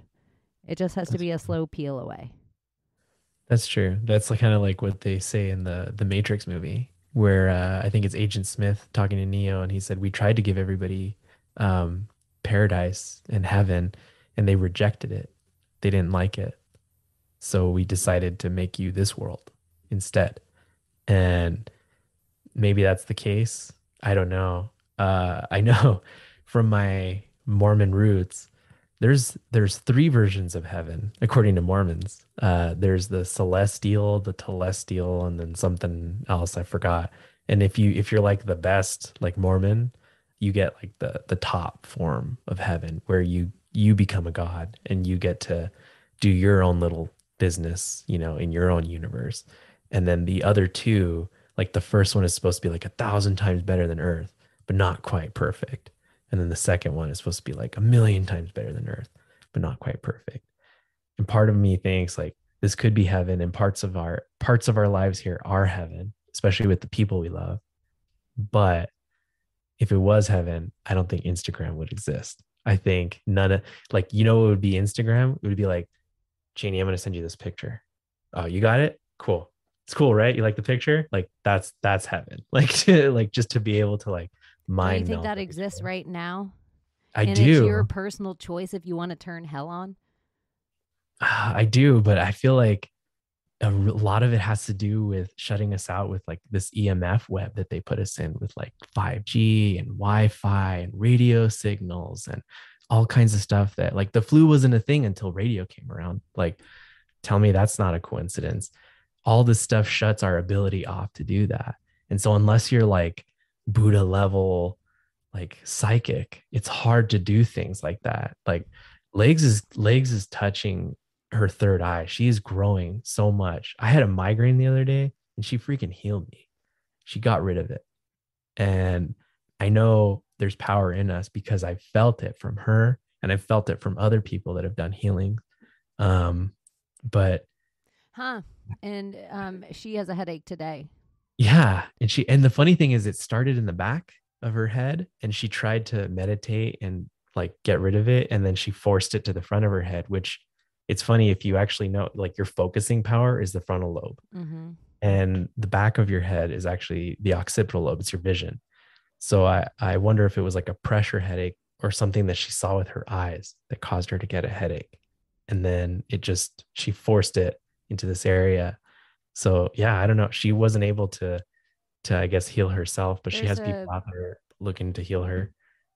Gifts unlock gifts. And there's a certain kind of like psychic conduit healing power that people can take an ailment, but then they feel the pain somewhere in them, but they can take an ailment that like somebody can have, like torn ligaments in their knee, and they can take the ailment in their body and have like knee pain for a week and then dissipate the energy of whatever that thing was. Like they can heal people, and somewhere inside their instrument, they can dissipate it out into the world. I'm not that kind of witch, but like yeah. So not that you did it or anything like that, but it's just interesting that she took away your migraine. Yeah. But usually it was like would be kind a of week ago. Oh, okay. Yeah. Usually it would be kind of instantaneous. And usually she would know it, like if she touched you, or she could get better at knowing it. Like, ooh, did you just have a pain in your shoulder? Like, and you'd be like, I did, but I don't need more. And she'd be like, I have it now. She could get really good at that. I don't know if she'd want to do that. She probably wouldn't want to take on the pain. I know, but it's like, I mean, I don't know the whole rules or how the magic of the whole conduit works, but they only get like 10% of the pain. Oh, okay. It's like they have some kind of super, it's kind of a healing, but it's more of a transfer. Oh, that's pretty cool. I wonder if that's going to eventually like transpire for her, because she's kind of on this cool journey, and it's really exciting to see all the things that she's going through with just the supernatural kind of stuff. These like hawks that are always around us, they're hanging out with her, and they're flying by like in snowstorms looking for her. Like she's calling them in. It's really weird. She'll go and meditate and like ask a hawk to appear, and a hawk will come, and it'll be looking for her. It'll be flying around looking for her around our property. It's the strangest thing. But seeing all this, like, I know we're magic. We can do unlimited things. We really can. But it's so hard when you have like everyday things to do that you forget, and you don't realize like, yeah, we could form heaven here. It's just a longer process than we're used to. So it's going to take a while, but some people can do it quicker. Some people have more magic in them. Yeah. And maybe it won't be such a long process. Like, I use the snowball analogy to people awakening of, it seemed so tedious when it was so little surface area, but watching it happen over almost 2 decades, and we're here where the real news every day, people are posting like immediate, within 30 minutes after the quote unquote real news station posts something, somebody else is posting the complete dissection of that thing within 30 minutes. And then that's getting out to hundreds of thousands of more people than anyone is watching these Black Mirror boxes anymore. The surface area of the snowball has gotten to a point that it's so big, and kind of in the 100 Monkeys way of you heal, we all heal. Like there's something in you, one little fragmented healing, but there's also ways that one little fragment of you is ready for the gift. And then the people that are supposed to receive that gift, it'll become an innate ability for them to just use that gift. I feel like we're just on the precipice where we've already passed the point of biggest fear. We've already passed that. We all felt it happen. We all felt the collective, whenever it wasn't like a huge gasp release of like, oh, fuck, we're not going to die of the Black Plague. But somewhere that happened where everyone was like, oh, shit, the conspiracy theorists are right. I don't need to go get a vaccine. Somewhere the collective believed us. Somewhere it wasn't, I don't know what doctor it was. I don't know what podcast it was, but somewhere no one knew was getting a vaccine. They might convince some of the people that got the first one to get 37 boosters, but no one knew is getting a first shot. We're past that point. So I think that sometimes, like bliss is so important with the here and now and the heaven on earth, but sometimes sorrow and strife and like really having bare cupboards that you fill yourself gives you a different appreciation in this world that we were in, that for us, it seems like, oh my God, bare cupboards, this could never be heaven. but you have two hands and soil and a community and farms local by you and all the ways to fill that cupboard with magical food that will fill and nourish you, that you don't need to go to Walmart for. It's like there's these really easy things that are happening, and we're adults that we aren't from a generation that would, they thought we'd all have VR goggles on and we're not No, there. that's the next young generation, right? Or actually, I've seen a lot of boomers getting on that bandwagon. I don't know about you, that like Yeah. VR bandwagon. It's Ugh. what is it? It's the easy times make for weak men, and Mhm. weak men make for hard times, and hard times make for easy times, and those easy times make for those weak men.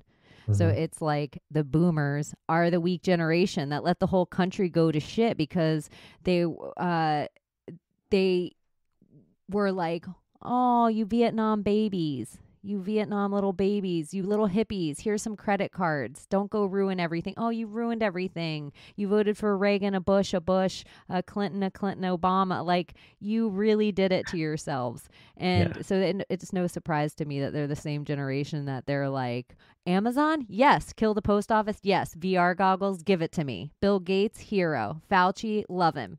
Because he hates gay people. We always hated gay people. We were waiting for this to come back around. Oh shit. You're so right. They're the same generation that they're like, even the most liberal of them is like, I still won't share a bathroom with no queer. Oh, for sure. That's so true. Yeah, we just told that to we went and visited some family friends. They didn't know, they knew about Fauci, like they're all on board for like no vaccines and all that stuff, but we just told them about Fauci with HIV and all that stuff, and they didn't even know. He was like, so this guy's been killing people for years. And we're like, yeah, he's good at it. Why do you think he's in like the most paid government employee? Because he's good at killing people. That's why. Yeah, it's the exact same as everything. It's crazy that in our history, they were like, those who don't learn history are doomed to repeat it. But no one learned that. No one even learned that saying. Those No that one don't wants to learn learn. those that don't learn this saying are doomed to repeat the history they never learn. No one wants to learn anymore. And like what you were saying, like sorrow and grief are important. You're so right, because sorrow and grief are teachers as well for us to learn certain things. We've gone through different things in our life. I know like Legs talked about the issues with her dad and all that stuff. We've all gone through shit like that, where if we just realize like that's a moment to teach you. So take it easy. Don't respond and react right away. Take a step back. And something that my mom's told me that's like stuck with me has been, every time you're about to like meet your goal or reach a goal or get something that you've been desiring for the longest time, the demons always come out to play. And I didn't get it until like a few months ago that she's right. And just to like throw this out there, we did the escrow, like we signed our escrow. So our house is sold, right? And I just kept thinking, okay, what's going to come out and play now that we finished our paperwork? Something has to come out and play to stop this good time. So what's going to come out and play? And we got a text message late last night. The buyer contract or tested positive for COVID-19. This is in Southern California. So the notary cannot meet with them for 5 to 10 days, which is going to delay the signing. And I'm like, as soon as I saw that text message, I could have like been like, motherfuckers, fucking California, all this. And I just sat there and I thought about it and I was like, oh, this is it. This is when they're coming out to play. And I told Legs, and she was like, are you serious? Like, are we going to have to sign the paperwork again? And I just thought, you remember like something always happens, right? When we're about to have a good time. And she's like, oh, you're right. And sure enough, like I talked to the realtor, I talked to the escrow people. There's nothing that needs to be done on our end. It's literally because of the protocol in California. They just have to delay the signing, but it's basically house is pretty much sold. They just have to sign that paper and they're going to sign it. So it's just, we wait a few more days. What's the big deal? And I think I could be totally off, but I think in horoscope world, Venus is in retrograde, which has something to do with love and finances. Oh, Yeah. So I have maybe. I'm so bad with astrology. I'm Me not gonna too. lie. I learn it's like all of it. I learn it as I go from people that know more than me from talking to them like this.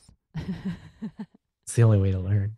One of the things though that you guys do on your podcast is talk to people all the time about it's not just prepping. I don't want to give it that idea that you're telling people how to build bunkers, and not that that won't be a guest, but it's a way of it's more of teaching a man to fish.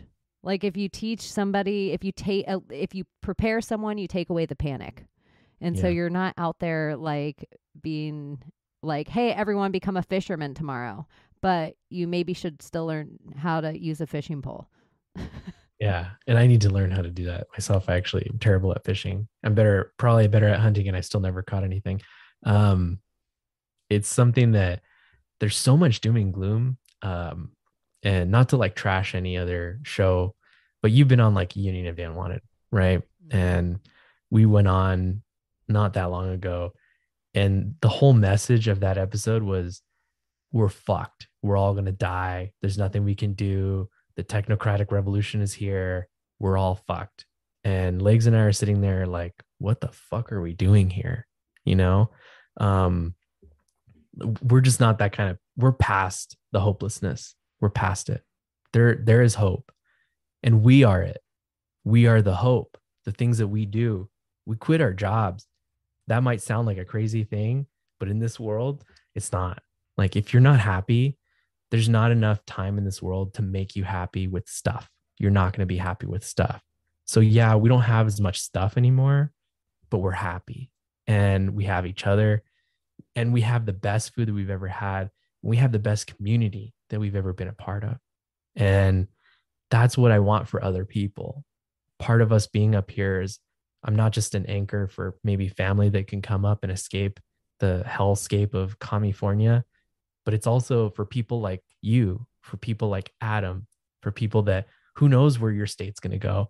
I mean, you're probably way better place than Adam's at because you're in Florida, but Adam's still in Oregon, you know, and like we have other friends in the podcast community that it's like, if we could just get a piece of land up here to be an anchor for other people that think like us or feel the way we do, or at least are willing to listen to other human beings, then we have all the hope we need, because we're not waiting for like a Jesus to come down and save everything. We're not waiting for Biden to fix everything or Trump to fix everything. We are fixing things ourselves. We're learning how to do those things. And as we learn, we just want to share that with other people. So yeah, we get people on that like about canning, and we're really looking forward to getting like a person that's really good at fermenting, canning, and pickling, preserving food, because that's stuff that we are going to use. And it's stuff that I feel like even if you're in a city, you can start to do it a little. And, you know, start with like making bacon. Do you know how to make bacon? It's really easy. Like you get a pork belly, you basically cover it in sugar and salt, let it cure in your fridge for like 7 days. You're done. When you're done, you pick it out, you clean it, you wash it, and slice it. That's bacon. That's it. Very simple. And you know how expensive bacon is right now? It's fucking expensive. Everything's so expensive. And you said you can start things in your city. And I think it's important.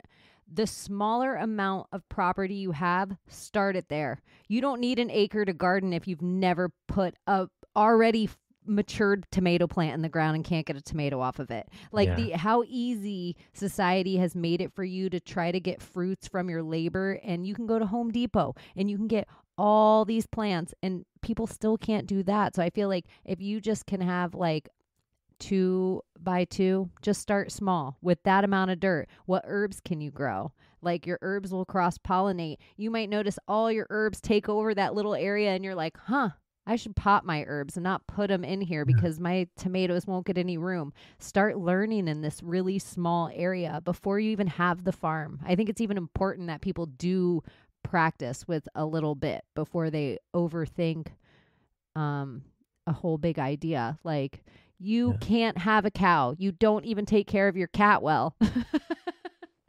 Oh my God, that's so true. Yeah. I was looking at like, even back home, I was like, could we get chickens? Like, could we put chickens in our condo backyard.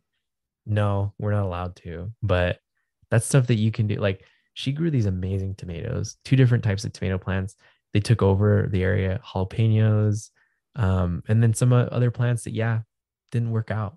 It happens. Like you kill some plants along the way. It happens. But we learned a lot. She and I, like, we composted for a year before we even put something in the ground. It was a process to get all this stuff going and to really kind of disconnect yourself. We disconnected ourselves from the grocery store. We stopped going to the grocery store. We started getting produce from local farms through a CSA. We started looking at getting fresh chicken from local farms, and we were disconnecting from that supply chain issue for a long time And it's before we ever affordable. decided. Tell people Oh how yeah. affordable it may be more so if you plan. You just have to do a little more planning, but it's cheaper than your grocery store is for a lot better quality of food, and you're supporting local people. Yep. Yeah. You get like a month's worth of vegetables for two people, or like 2 weeks worth of vegetables for two people for like $30. That's it. You're going to spend way more at the grocery store buying crap. And we got veggies, fruits, and it's all in season. And the farmers were super nice. And yeah, the area that we picked up, it kind of sucked because it was like a college town and everybody's wearing masks, and it was at a farmer's market outside, which didn't make any sense to me. But you could afford to do it, especially if both of you are working and you want better quality food that's not like Costco corn syrup, crusted crap, I have a basically. weird idea for you guys. But since Okay. you're already doing Yeah. this on your podcast anyway, I think it would just be another thing you could do.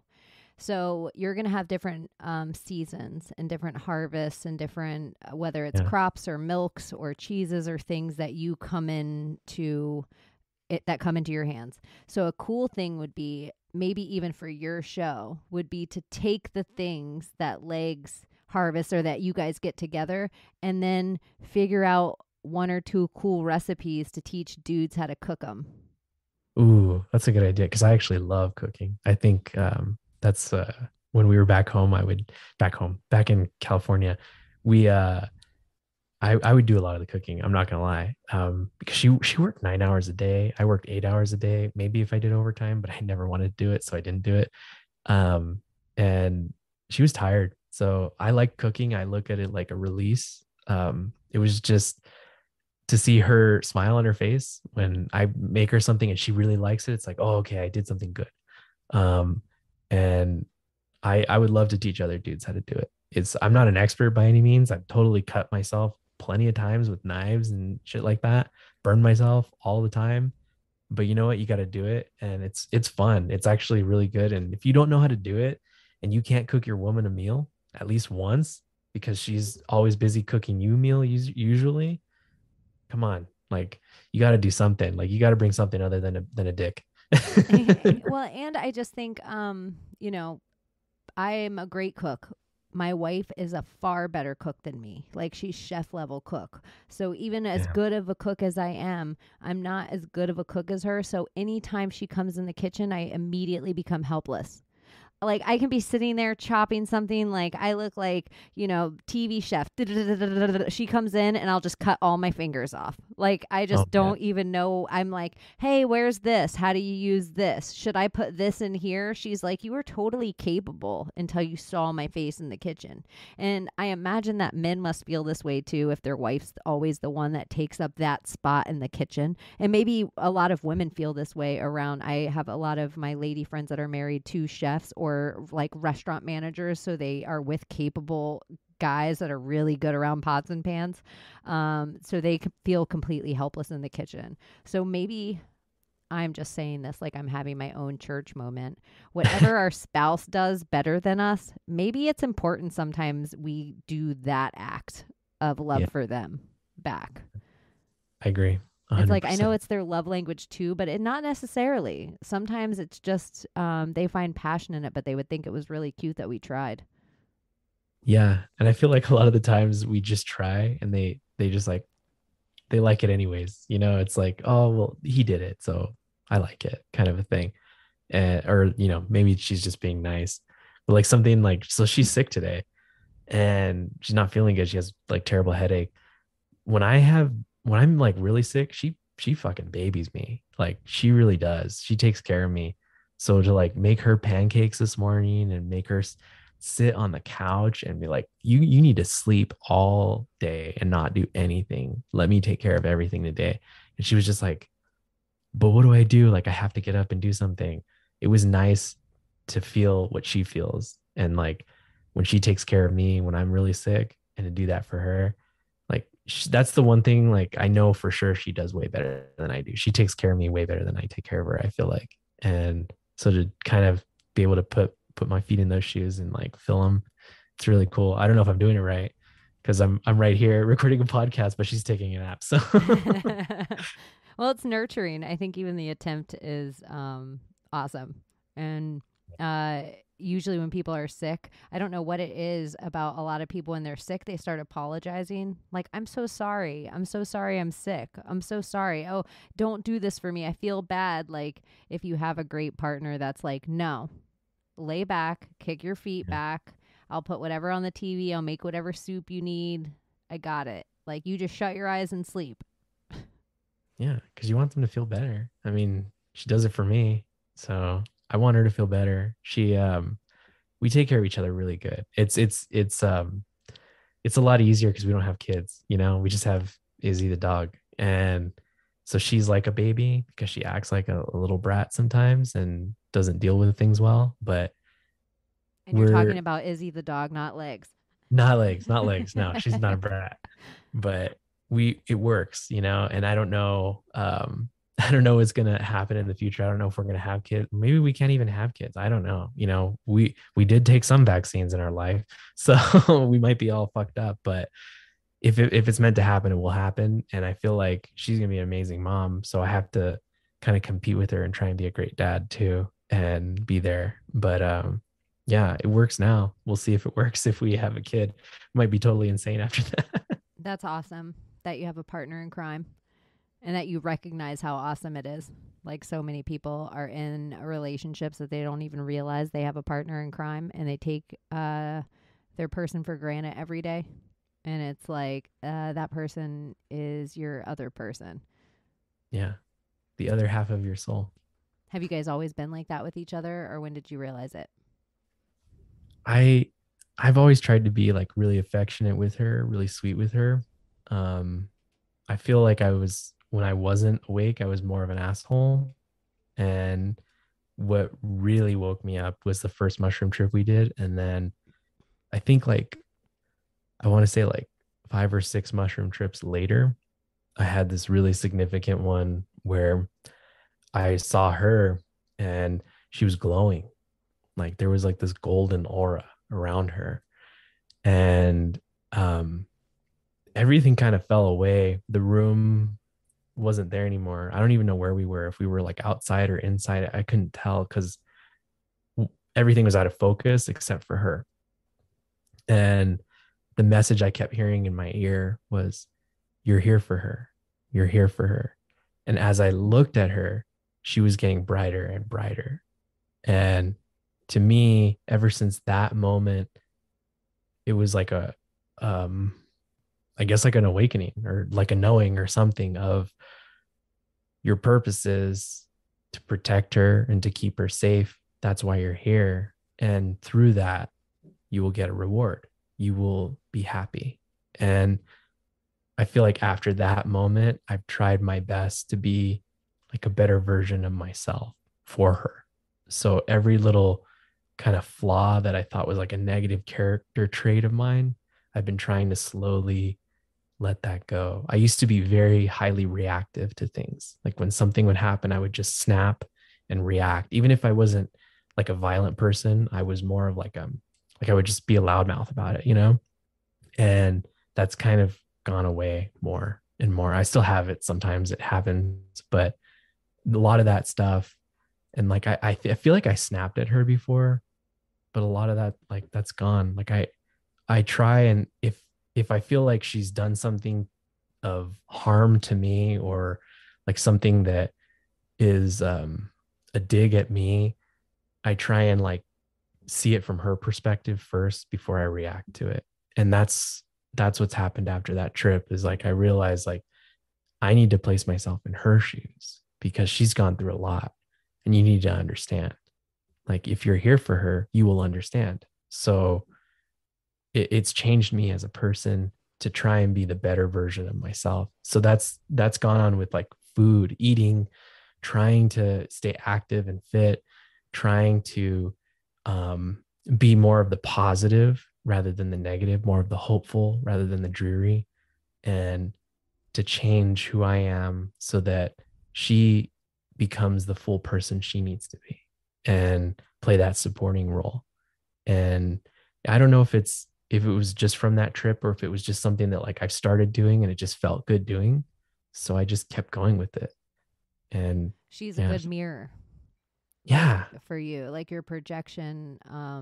I would used to say if my wife, if we all had little dudes that drove us around, if she could drive me around, she would treat me so much better than I treat me. She would make me exercise like within such a short amount of time. Probably the way I felt, energetically, maybe spiritually, everything would be so much better than I feel now if she could drive me, because she would be so good to this machine. She would feed it so much better and sleep it when it needs to, bathe it.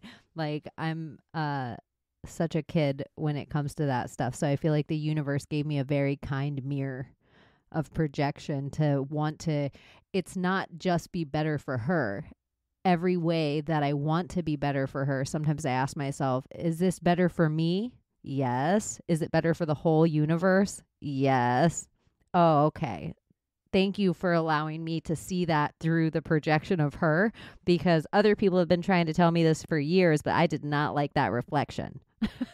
Yeah, that's weird. That's so true. I love when people have partners and it's like perfect for both of you, where it's such a good balance, you know. I'm such a perfect savvy imperfection. Perfect imperfection. Exactly. Hopeless romantic, being all sappy here.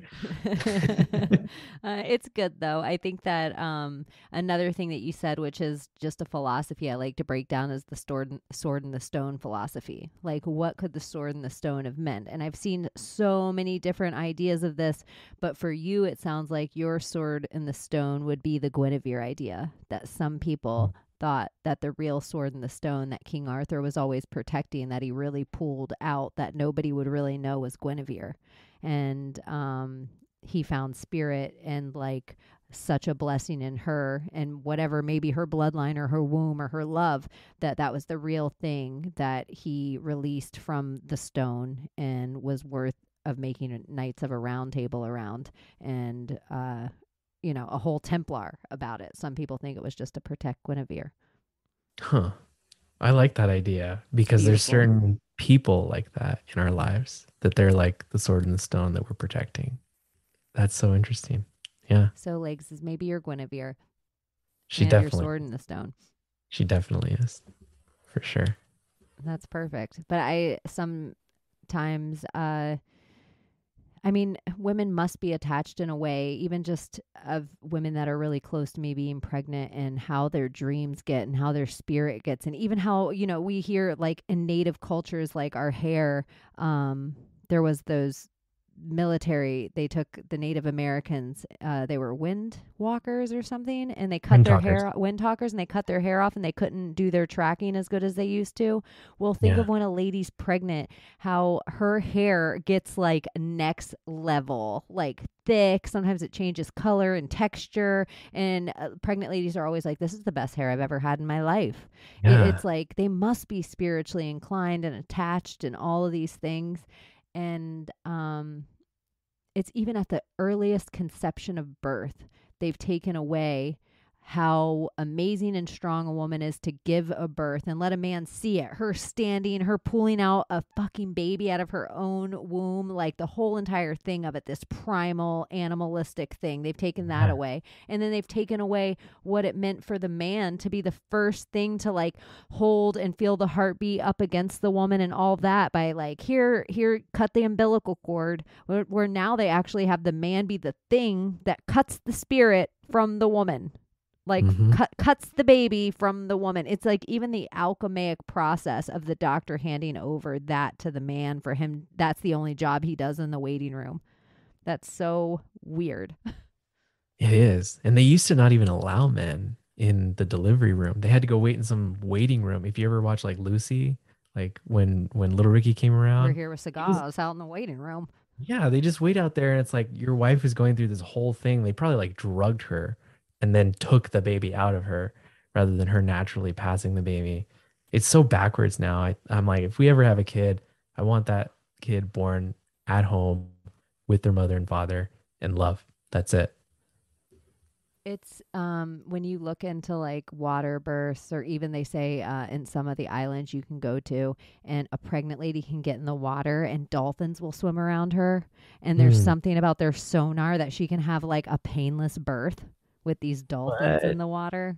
There's so much crazy stuff I think that humans have been doing. But even if you just take a doula and a wet nurse and just people that birth babies, because a pregnant lady's not sick. She's like, when people are like, what came first, the chicken or the egg? Nowhere in that conversation is the doctor. Like, it's like nowhere in it. And you know where else is nowhere in that conversation? Just saying, the rooster. Yeah, that's true. Roosters are always going to pick the baby, though. I know, but it is funny. On some religions, the rooster came first. And I'm like, huh.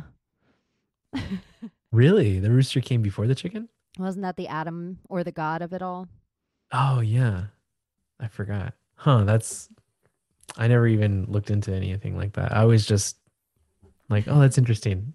I'm like a Gordy Two Shoes. He's like, I never read anything. It's just I listen to people that are smarter than me. That's kind of what I've been doing lately. I've just been listening to people that are smarter than me. I say it to people on my podcast all the time. I love you guys, and I love that you send me all these videos and books and all this stuff, but I would love it more if you just told me your synopsis of it, because I'm listening to you right now, and if the universe wants me to have any information, it's going to get it into my earbees. Like it'll find its way in here. I'm not, there's so many things I can no longer take in. It's hard to take stuff in now. It's like my brain has hit information overload. You Kelly Bundy and Married with Children, when she just gets too much, she's just like, I'm full. I can't. It's like I have to make some puzzles and concoctions. I'm in this place where I'm like, here's the conspiracy theory I'd make up out of this. I'm just in this whole new, like, let's make everything a philosophy. Like everything at the basic core. Wasn't that what it's supposed to be? Wasn't Mars just meant to be a philosophy? Wasn't Atlantis just meant to be a philosophy? Yeah. Like, I don't know. Are they real places? Can we philosophize about them being real places instead of arguing with each other about what if they were souls that got trapped in the firmament as they figured out a way to exit? My new idea is that the little tubes that go through space are powered in cryptocurrency. Oh my God. They can only make it to Mars if we keep buying crypto. Oh my God. Oh man, I do have some crypto. I don't keep buying it though, but I do have some. What's your thoughts on NFTs? I think they're an interesting idea. I don't know. I have this thing with like art, right? And art should be a thing for everybody. If you believe in art for art's sake, if you're an artist, don't you want everybody to see your art? So what's the point of locking it behind like a thing where you have to pay for this NFT and it's only available to the people that pay? I guess it's a solution to their problem because they like to control things, but art isn't controllable. Like it's going to find a way to be expressed no matter what. So I think, like even if somebody were to take a show that I do behind a paywall and then like release it for somewhere, okay, well, you got me, it's fine. Not a big deal.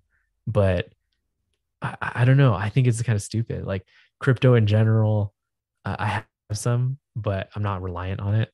And I'm more of like how you believe, where actual metals are probably worth way more. You just have to make sure you get real metal, not like plated shit.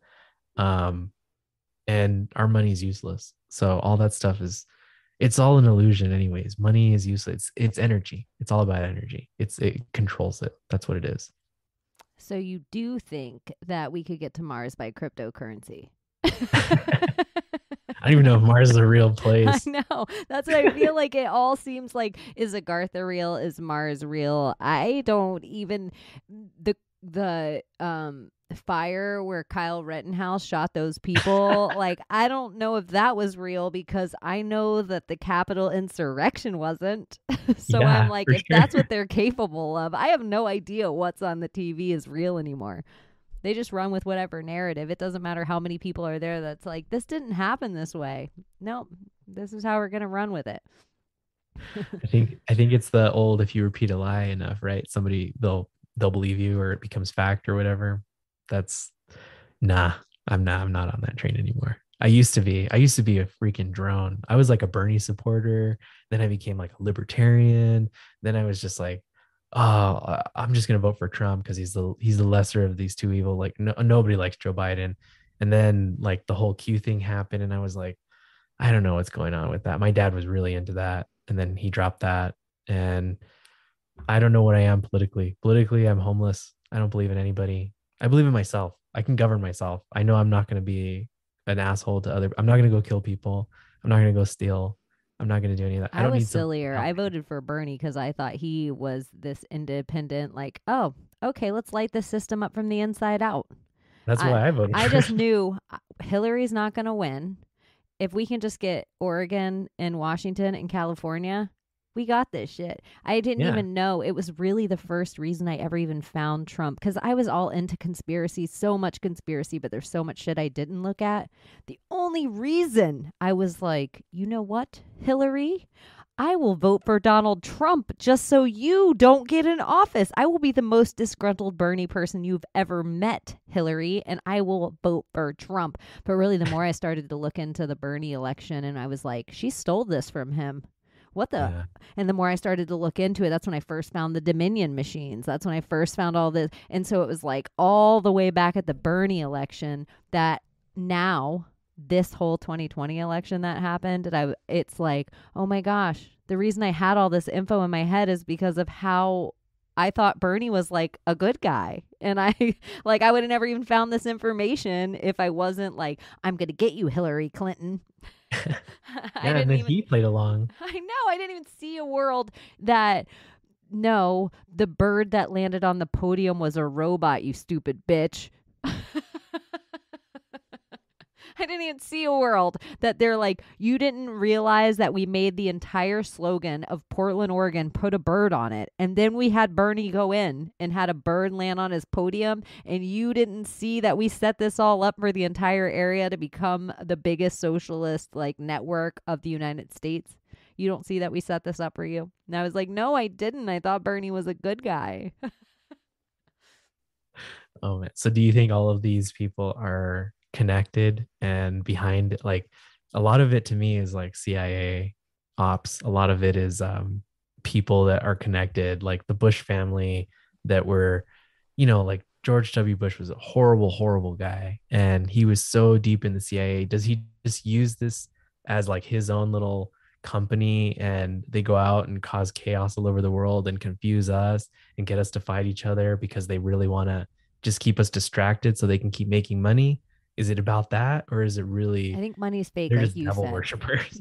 What? I think money's fake, like you said. I Yeah. don't think it's real. And the thing that makes the most sense to me, because what's the point? The CIA becomes their own shadow country. That's the most powerful country on the planet, but only in the shadows. So they're essentially like the Rockefellers or Rothschilds, like these dark families that we never heard of, but they're just the CIA or Mossad or MI6 or one of these dark ops organizations, because some parts of me are like, if we know the name the CIA, are they real powerful? That's true. Yeah. I mean, are the Rothschilds really behind it, or is it the Pacer family, or is it, This is somebody the else? newest philosophy that makes the most sense about the CIA is they're the decided, like there's an alien race, like alien races that are interdimensional alien. We'll use that as the that are trying to keep tabs on us because they took all these different alien DNA bloodlines from all over the universe and they put them on Earth like a petri dish. And so some of these certain alien bloodlines are going to thrive, and some of them are the superpowers are going to come out, and some of them are going to deal with Earth different.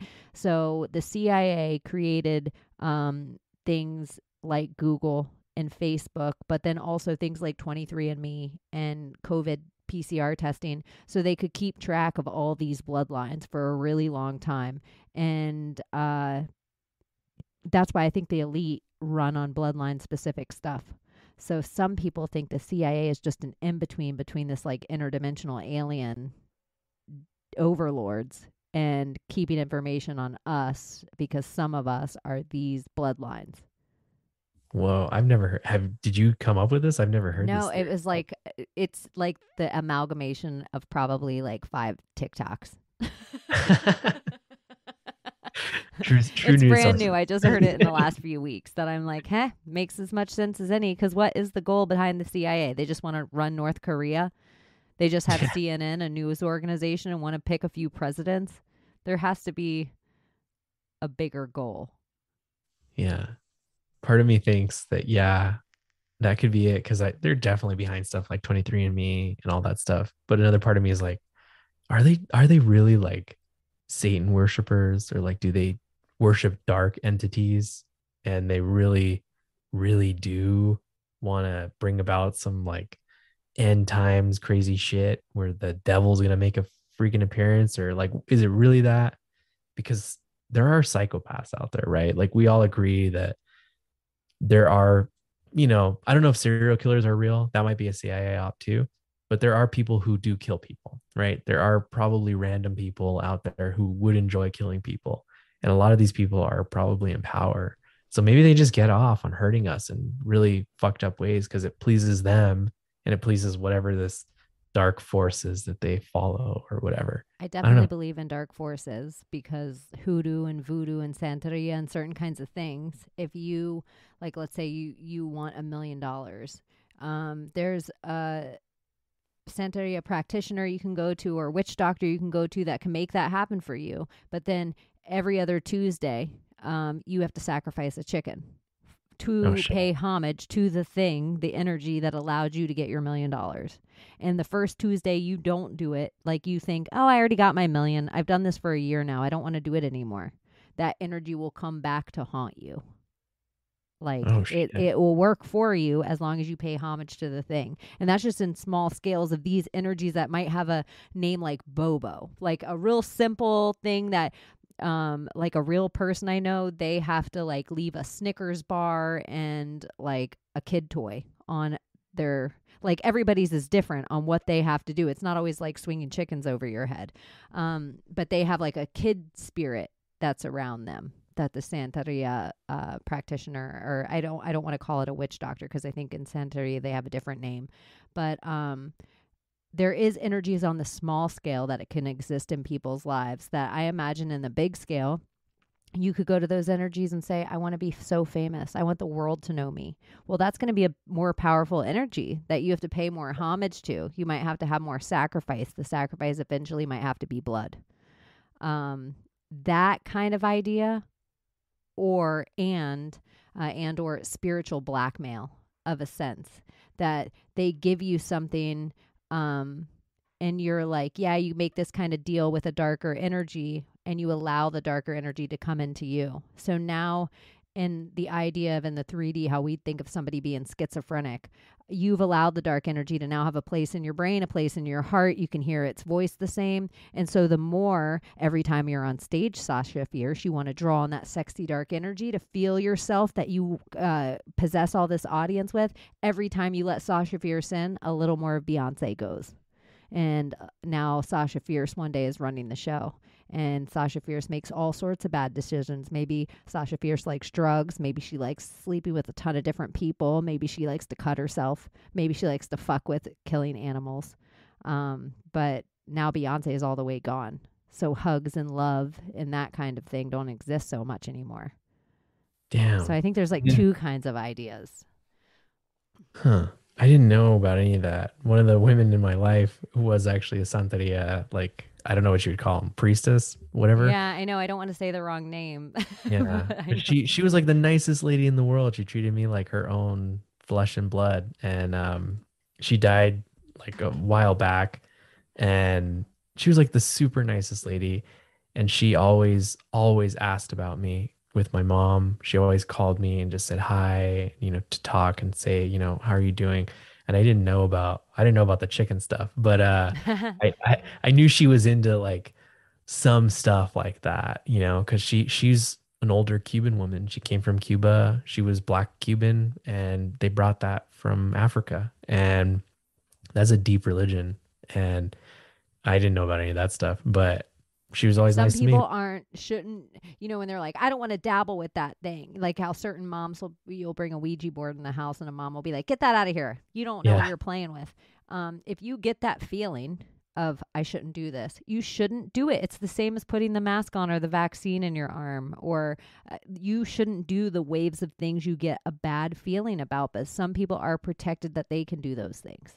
So even if Mm. it's not a magic or an energy that necessarily you or I might not fuck with, some people are well versed and well protected for bloodlines to work around those darker energies and also keep themselves very protected that those energies never mess with them. Hmm. Yeah, I never saw her do anything with chickens. I'll just And say there's that. light energies too. It's not all just dark nefarious energies. There's sometimes to me, the difference between light and dark really is how much you would have to give that energy back for service. The less you'd have to give back, the lighter the energy. Mm. So I would say a really light energy would be like a Jesus, where you could call on that in your darkest of times, regardless of whether you're saved or even believe in that religion. You can call on that energy and then let it go and never talk to it again. And you're totally, it will protect you and it'll leave. Yeah, all it wants is acknowledgement and calling. That's it. Yeah, it's pretty special that way. So in the breakdown between good and bad energy, would you say that the good energy is closer to like love and the bad energy might be closer to fear? There's only two energies that exist on the planet: love and fear. All other emotions attached to those two energies, every single one. Oh man, did I get it right? Every single one. And there's this video that I actually watched like last night. It's my favorite 20-minute video. I should post it in the Project Chaney Telegram channel. But it's like love has a high vibratory frequency that's like, and then like fear is like, and it's interesting even in, they know this about us. That's why when you take something like Jaws, the like dun dun dun dun dun, that's all fear, fear, fear, fear, fear, fear, fear, fear, fear. And so it's interesting. They know these. Even I think one of the ways they've kind of fucked us up is the sound of a siren in America is the same sound as a prayer siren in India. So you almost wonder if they've given us this high vibratory frequency that would normally go to love, but to us, it's immediate fear. It's police, fire, ambulance. Oh shit. I didn't know about that. Because it's like that. Like normally, if we didn't have it attached to like automatically, if I'm like, whoop, whoop, people are checking behind him like, bitch, I just thought a cop was in my rear view. Ah, fuck, what is he going to do now? I know. But normally those sounds should probably make us excited.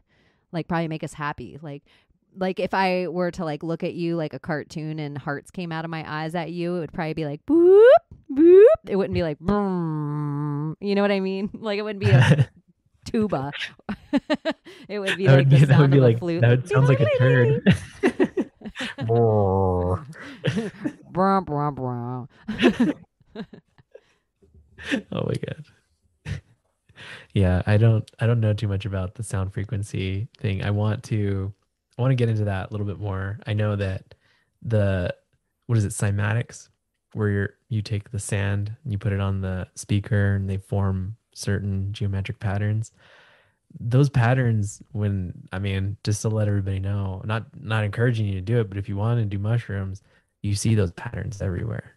Like they're in the objects that you see in the earth, they're in the walls, they're in the air. And to me, it's kind of like cracking the little code behind the matrix and being able to peel the architecture back and see, oh, this is what everything is. It's all energy. It's all love. It's all varied frequencies and waves. And I feel like I got to crack that code a little bit. I haven't done it in a while, and I feel like I don't really need to. It's always something that you have to come to. And I don't know. I want to change the frequency of this world. That's my goal. I do it with the people I love, and I do it with the people in my life. I'm doing it with orgone devices around the area that we live. We're changing the weather right now. This is going to be a great time to go forward in our life. And I'm super hopeful. And I hope everybody that gets to listen to this is hopeful, because we want those high vibrations, don't we, Chaney? Well, we're magical as fuck. Like, we're really powerful. We're really informed. We're in the most informed time ever. Even though it seems crazy and we have no idea like whether to scratch our watch or wind our asses, because we have no idea what of the information is true, but we have more information than we've ever had before. And so I think it's really just working on your tools of discernment. And the only way you can work on those tools of discernment are by meeting people in real life that are what they say they are, and meeting people in real life that are doing what they're encouraging you to do. Like, there's so many people that sit in these platforms that we sit on, and they get off their mic and, they go and light the world on fire with black pills, put their mask on, probably are double vaxxed. And then they come here and they make people feel like lesser than, and judgment and ridicule. And I'm trying to do kind of the same thing in a different way, but I want people to be inspired that their most authentic self is exactly what we all need in the collective to move on, whatever that is, like however weird it is or however peculiar it seems. I think it's so important that we find it. That's how God expands. Like, if we're all busy trying to be Chaney, that's not like the earth I want to see. Like, that's obvious. That would be a nightmare. That would be a nightmare. A bunch of me. I'm a weirdo. A whole bunch of buffaloes. No, just the actual buffaloes. They're pretty cool, but not me. You're like, that's what your first tattoo should be. A buffalo. Yeah, buffaloes are pretty cool. I know. I need to find a good artist. Maybe I got to connect with who'd you say? Esoteric Gladiator. Esoteric Gladiator. I'll connect with him. I'll see what he can come up with. I think the idea of his podcast is he should interview people while tattooing them. That's a fucking great idea. I know. I love that idea. It's like Hot Ones, because people answer differently when they're in pain.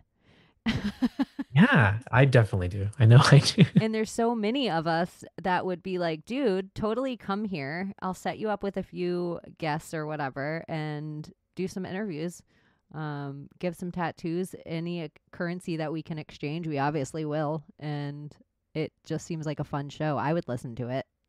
Oh, hell yeah. Even with the little sound of the pen. Yeah, totally. I would still listen to it. I don't care. It's like a dentist chair. Not Epstein's dentist chair, but yeah. Oh boy. I don't know about Epstein's dentist chair. Is that a rabbit hole I want to go into? I don't know. I just know that there's like a dentist chair somewhere or something. I don't know. It's like the Hillary dentist chair thing. They're all like sex fantasy. Or some torture thing. I don't have no idea. I don't know. I don't like dentists, What about if he just sat you in the chair and then was like, put this thing in your mouth, bite down, and then he put a heavy, heavy vest on you and then just kept that x-ray machine going around your head just infinitely? Till he microwaves you. Yeah. That the worst thing at the dentist for me, even worse than the drill, is whatever that plastic piece they put in your mouth that they I make hate you that. bite down on before the x-ray goes around. I feel like whatever the shape of my mouth is, it cuts into the top and they're like, you have to bite down harder. You have to bite down harder. I'm like, you masochist. And they all hide in another room, 2 rooms over, like they're about to watch, like the atom bomb go off. I And I'm know. just sitting here and I'm like, hey, I already have x-rays from my last dentist's office. And they're like, oh, we can't use those. You mean the same x-rays that if I was a 6-year-old, you'd use to realize this is my body if it was maimed in a fire or a horrible car accident? You'd be like, get her 6-year-old medical records or her dental records. We can figure out it's her. But every time I need to go to the dentist, I have to do this again. This is ridiculous. Yeah, why is that? Every new dentist you go to, they make you take x-rays. I think they just want to dose you with like radiation. Yeah, it's a whole big, they just want to turn on all the flu vaccines inside your body and be like, shit. this will make sure in 2 years they all have coronavirus. At least it's not like weird where it's like, oh, you get this vaccine and then your dick falls off. Like that would be pretty bad. That'd be too They obvious. can't have that. Yeah, that would cause sheer panic. They have to have it be like a slow wither away. But what if dicks don't work?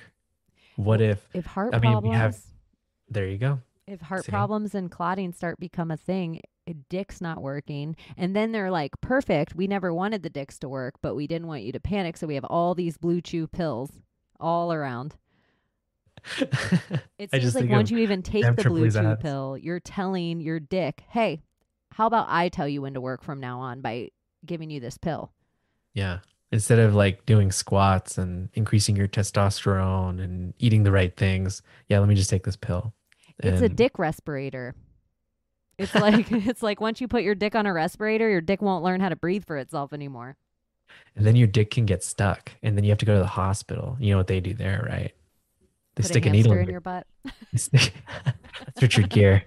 That's the Gere episode. They stick a needle in your dick and they drain it. It's really gross. I worked in a hospital and I didn't see it, but some old guy came in and they had to do that. I worked in a hospital and there was an old dude that came in with shoulder pain, and it turns out that he gave himself an enema with Coca-Cola, like a glass bottle of Coca-Cola, and no one knew what was going on. Like they did all kinds of things. It wasn't until like they asked him like, have you done anything different? And he said he stuck a coat hanger in his ass. And when they said, why'd you do that? He's like, to get the bottle out. So I guess that like intense rectal pain can manifest in shoulder pain. So yeah, that's a random side thing. Don't ever work in a hospital. You'll get weird stories like that. For real, all my friends that work in hospitals, there isn't anything, I'll just tell you guys out there isn't anything that accidentally ends up inside your butt. Oh, it's never an accident. It's It's never an always- accident, and it's never because you're trying to do a medical procedure or give yourself a Coke enema. You really just wanted the bottle in your ass. Like, and you were like, shit, that suctioned. Now what? They didn't use enough Astroglide. That's what it was. Man, I don't even want to add to like the horrible ER stories I've heard about people sticking stuff in their butts. And by people, it's always men. Yeah, what the fuck is up with that? Like, why do dudes always want to stick shit in their ass? I don't understand. I never understood that. There needs to be a remake of the apple pie movie. Oh, did they make like a dildo pie? No, it has to be something different. It has to be like bananas, like a whole bunch of bananas, and it's the guy like doom, because it's like, what are you doing? What are you sticking in your ass, sir? I didn't even get the whole thing when that came out. I think I was younger and I saw that and I'm like, what is he doing with the pie? And then I saw the hole and I was like, oh. And then for like the dumb kid in me, I'm like, is it really like a vagina? And then no, it's not. It's not like a vagina. No, why would apple pie be like a vagina? It's No, so and it just stupid. seems like it would break apart so easily. It would just be a ruin. Like you'd be like, oh, that didn't even feel good for even 1 second. Like what a waste. What a waste of good apple pie. I know. That's the name of this episode.